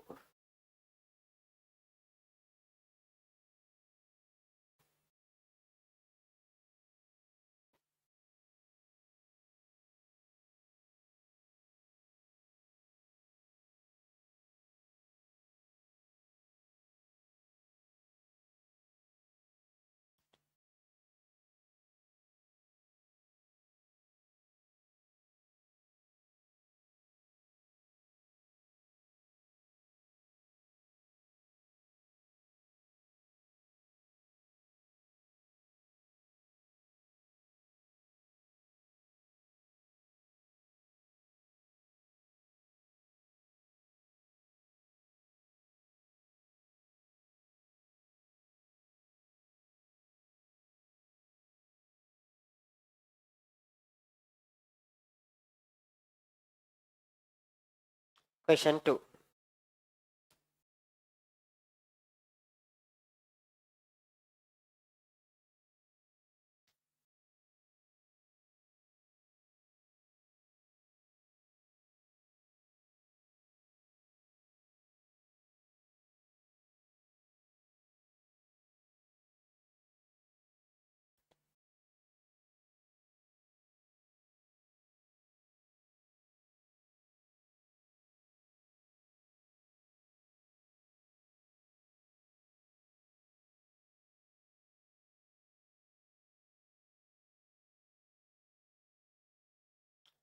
The charge of a magnitude q moves in a circle of radius charge of a magnetic Q moves in a circle of radius with speed of n revolutions per second. With a speed of n revolutions per second. What is the magnetic flux density at the center of the path? They need us to find the magnetic flux density at the center. So this should be easy since you have done current electricity. Okay, you know the definition of current and all, right? Yes, the equations use current, right? Equations are mu naught I. Okay, equations are in current. Okay, so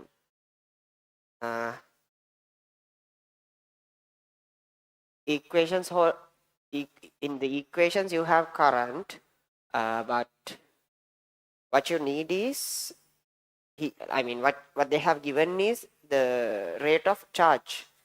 Okay, how fast a charge flows. Okay, how fast a charge flows. Here, so in that case,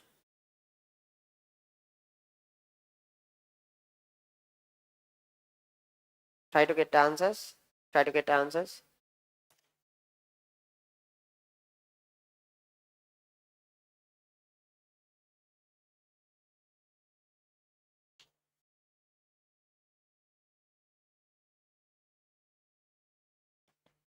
The charge of magnitude Q moves in a circle of radius r with a speed of n revolutions per second. What is the magnetic flux density at the center of the path? A charge Q travels n revolutions per second. N revolutions per second. It goes like this. N revolutions per second.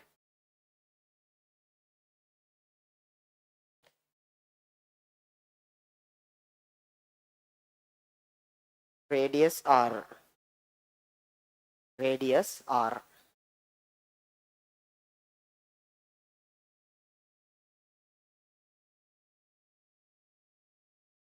Radius r. So the magnetic flux density is mu naught I over 2r.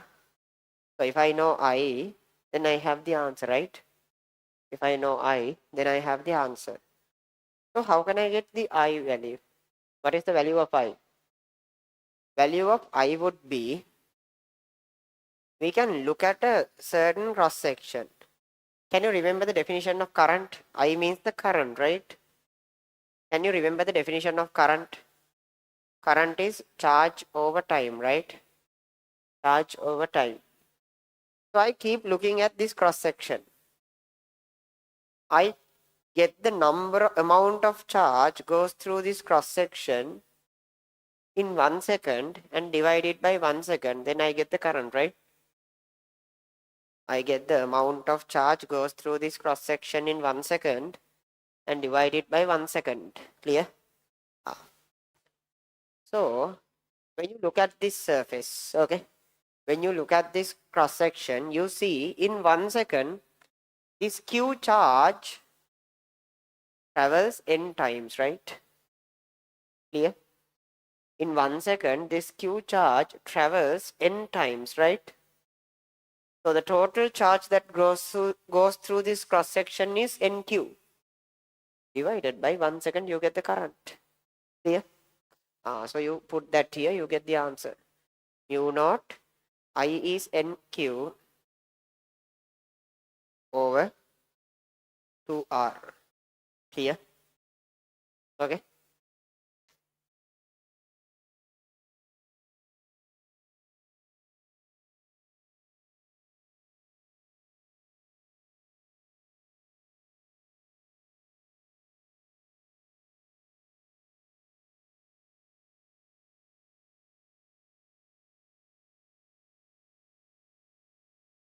Go to exercise 2. Question 1. Go to exercise 2. Question 1. A and B. So you should have a proper idea about like neutral points. What is a neutral point? Neutral point is a point where the magnetic flux density is zero. That means if two magnetic flux densities go through a same point, if they cancel out each other, overall magnetic flux density here becomes zero, right? So try exercise 2, question 1. And again, I mean, have a slight idea on how to draw magnetic field lines around wires too, okay? So if this is a wire, okay, if this is a wire, okay, around it, magnetic field lines will look like this, right? Here, here. So if it is two wires, if it is two wires, one like this, other one like this, so it will go like this, and around this, again, it will go like this. Clear? Then towards the middle, sorry, like this, right? Okay. These are, sorry, it's the other direction, right? I'm drawing outside, outwards the board.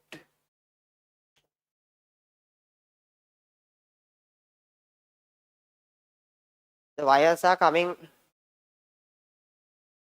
so this one is also the same. Wire is coming away from the board, so the flux is in this direction, okay? Flux is in this direction. Clear? Wire is coming out like this. So in this case, again two wires, so it's in this direction.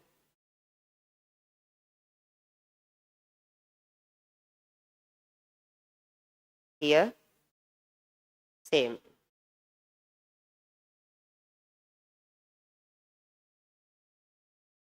Towards the middle, see, they are in opposite directions, right? So towards the middle, the field may cancel out a bit. So there will be an area where field lines does not travel like this. Clear? Okay. Having a rough idea would be sufficient. Okay. And around that area, I think around that area, field lines may look like this. They may go like this. They may go like this. Meet this field and go like this without traveling through this point. So you will see a field like this. Okay. Got the idea? Just a rough idea on how it would look like. Okay. See, here it's like this. Here it's like this. At the center, they are in opposite direction, so they may cancel out. So around that, field lines may bend but won't go here. They may go like this, right? Here. So should have a rough idea about how it would look like. They may never ask you to draw them, but good to have a rough idea. Okay. Right. Exercise 2, question 1.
Try exercise 2, question 1, A and B.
In wires A and B placed in parallel, currents I and 2I respectively follow the same direction. There's a problem in the first one, right? Okay. We need to have the distance between them. Just take it as L. Take it as L and come up with an answer. So 1A. So wires A and B placed in parallel, currents I flow in the same direction. So both in the same direction. I and 2I. Let's take the distance between them as L. So let's assume that the neutral point is here at a distance of x. Okay. Let's assume that the neutral point is here. Then this is L minus x. From this, magnetic flux is in upper direction. From this, magnetic flux is in downward direction. When they are equal, they will cancel out each other and we will get the neutral point. So here by this one it is mu naught I over 2 pi x, clear. In the other side it is mu naught 2I over 2 pi L minus x, clear. Mu naught cancels out, I cancels out, 2 pi cancels out, cross multiply, we get L minus x equals, here we get 2x. So x equals L over 3. Here x equals L over 3.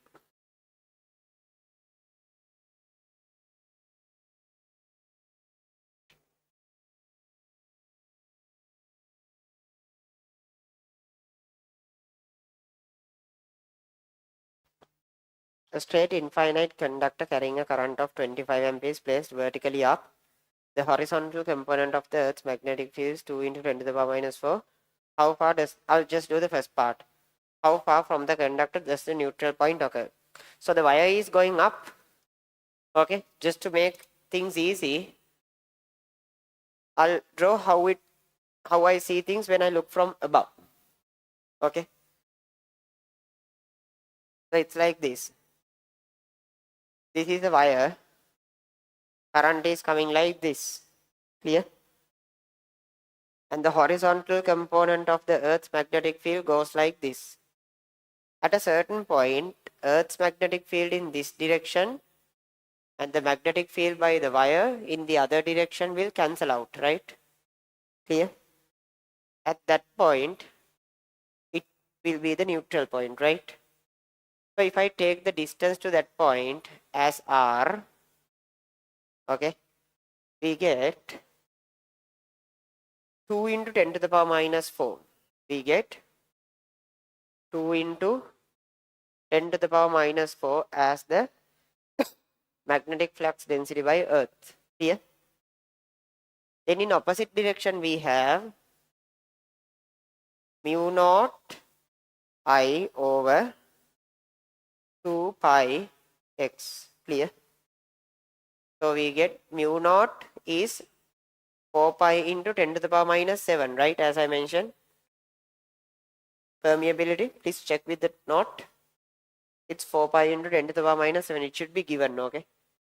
Just right? What is the current? What is the current in this wire? It's 25 ampere. It's 25 ampere. Here you have 2. Pi means 3.14. And next, here you have 2 into 10 to the power minus 4. So you solve this, you get x. Clear? මේක සුළු කරාම x ගන්න පුළුවන් නේ.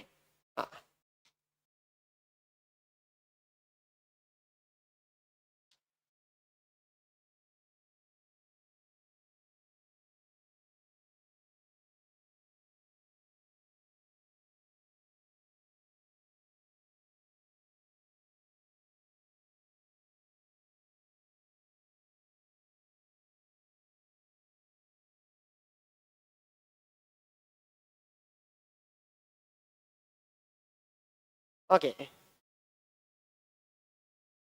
When it comes to magnetics, okay, quickly finish writing this. If you're writing anything.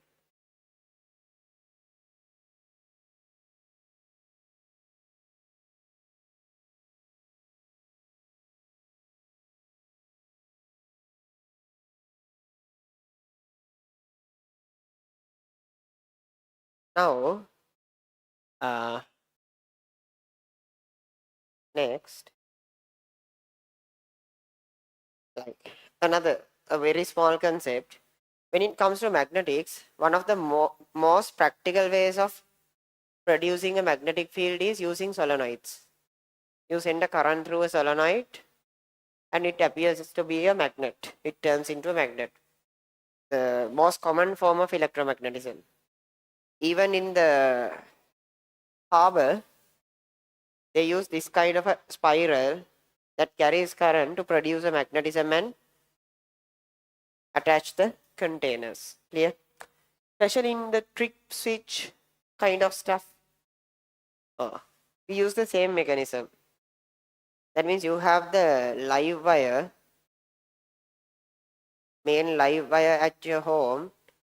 You have a small magnetic switch here. What happens is they use a solenoid here. If any emergency happens, a current goes through this solenoid and this turns into a magnet and it attracts this one. So the live wire gets disconnected. Clear? Clear? So this is one of the most common mechanisms. Okay. This is one of the most common mechanisms of producing magnetism. Okay. So they are just mentioning this in the lesson. So we have to learn the equation for the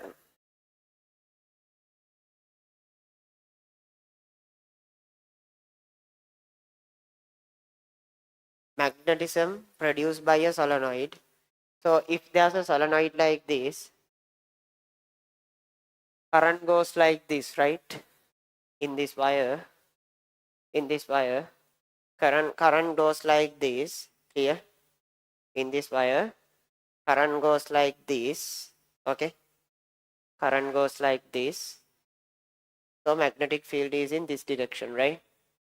Magnetic field is in this direction. Okay, and the magnetic field and that in that direction is equal to, magnetic field in that direction is equal to mu naught n I. Clear? Magnetic flux density in that direction is equal to mu naught n I. Okay.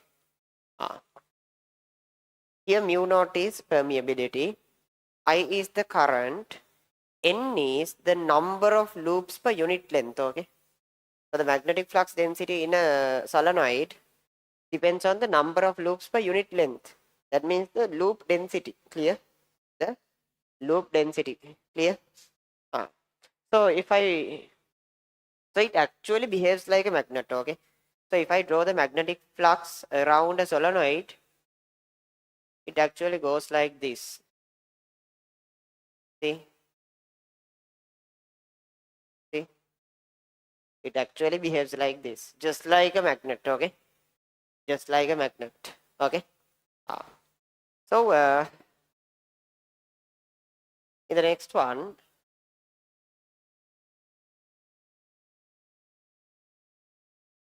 like if I draw the behavior of magnetic flux density around a solenoid,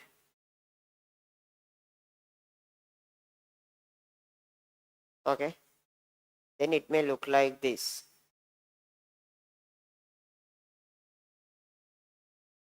The magnetic flux density is almost constant inside the solenoid. Okay, it's almost constant inside the solenoid. Then it suddenly drops when it comes out of the solenoid. Clear? It suddenly drops when it comes out of the solenoid. It drops to half almost, right? Here you have loops in this direction and this direction both. Both supports you with a magnetic field. When you come here, you have loops only in this side. So it almost drops to half. So this is how you see the magnetic flux density through a solenoid. It holds a almost constant magnetic flux density in the middle, and it drops when you go away from the solenoid. Clear? Okay, go through the note until this point. Go through the note and write down if there's anything important, and I'll teach one small theory part before finishing today's session. Okay, quickly go through the note.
Okay, so when a current when there's a magnetic field. So now as we know, when there's a magnetic field, it produces a force on charge, right? So if we place a current carrying wire in this, current carrying wire means a bunch of charges moving, right? A series of charges moving, right? So as a result, everyone feel a force, and as a result, the wire may feel a overall force. Okay. We have an equation for this. Okay. We have an equation for this. If you have a magnetic field like this, if you have a magnetic field like this, and if you have a current wire like this, okay, if this angle is theta, the force created on this wire is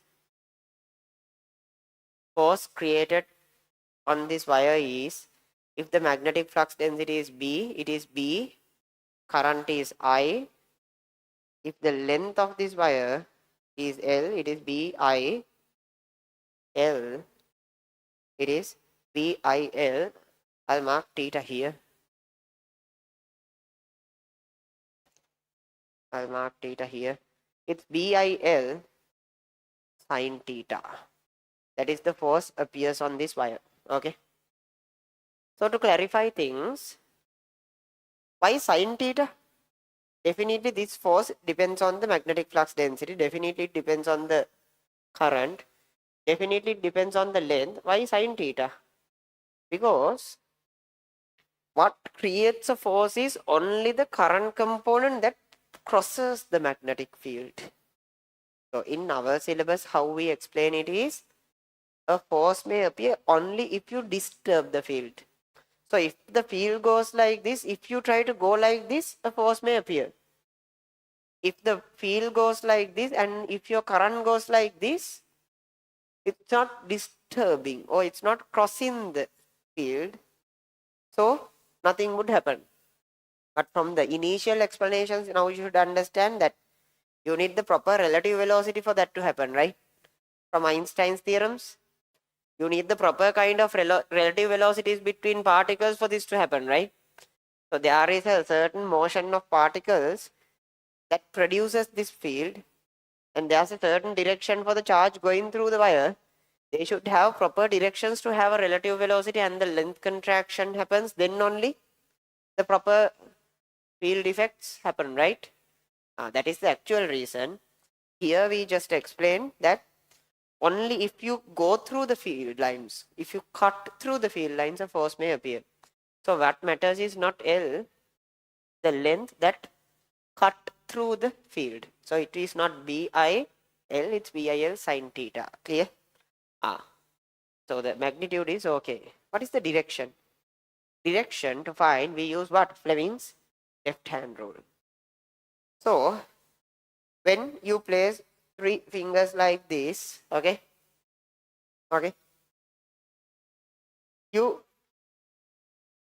this represents, the middle finger represents the direction of the current, index represents the direction of the magnetic field, this represents the direction of the force. Okay, this represents the direction of the force. Clear? So in that case, okay, in that case, now there's a problem here. Why? Magnetic field is in this direction. The current goes like this. You can't make them perpendicular, right? See, magnetic field is in this direction, current goes like this. So actually, this finger should represent the current component that we consider, not this. This is the current component that affect the force, right? Clear? This direction, right? So magnetic field is this, current is this. Clear? Then the force is outward the board. Clear? Force is away from the board. Clear? So this is the magnitude, and Fleming's left hand rule gives you the direction. Okay.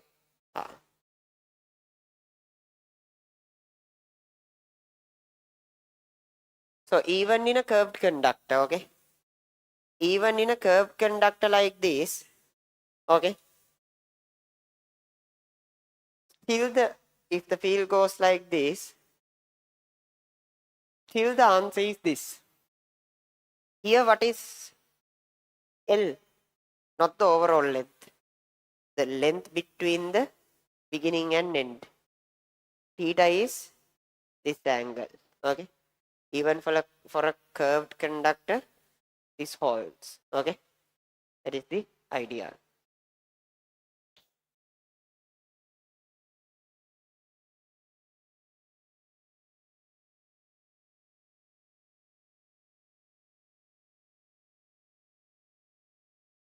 So if I show a few examples, let's go to exercise 3. 1, 2, 8, and 9.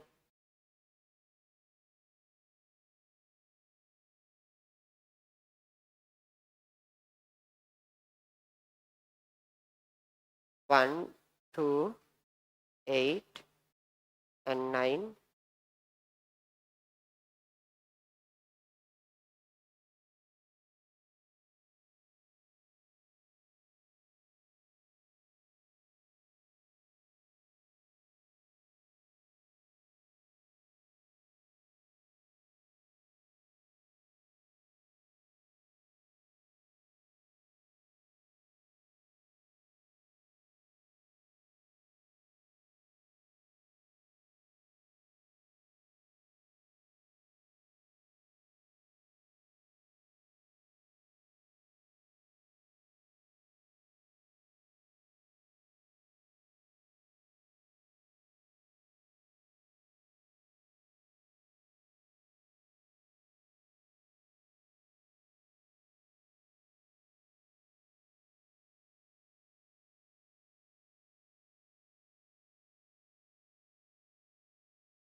Okay. See, magnetic field going into the board, current in this direction, so force in this direction. 2. Current in this direction, magnetic field going into the board, current in this direction, magnetic field going into the board, so force downward. Force downward. Here, magnetic field into the board, sorry, outside. Magnetic field out, here, outward. Current downwards, magnetic field outward, current downwards, current downwards, magnetic field outwards. So the force in this direction, force in this direction. Okay. Then here,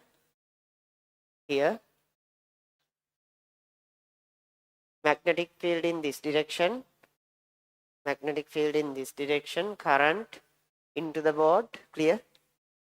Current into the board, magnetic field in this direction, so the force downward, force downward. Okay.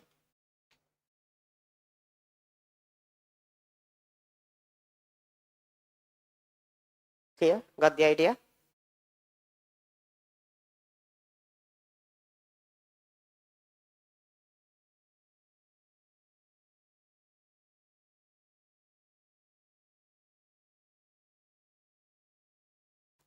So I think we'll have a lot of time left. Yeah. So the plan is this. Finish everything up to this point. Okay. Finish all the questions up to this point. I'm not gonna go past 5:30. This would be enough for today. Like finish everything up to this point, all the questions, and work on current electricity too. Okay. Yeah, that would be sufficient for this week. We'll take like 4 or 5 weeks to finish magnetics. Until then, the Monday evening class would happen. Okay. And there someone asked for the paper writing time slots. I'll put them in the group. And if you need more information, contact this number. Not 701546825 and fill the tube delivery forms in the group and set up your Syzygy account to join the class online. Yeah, so that's all for this week. Because I don't have enough time to start a new concept. So that would be sufficient for this week. Finish everything up to this point. Okay, thank you.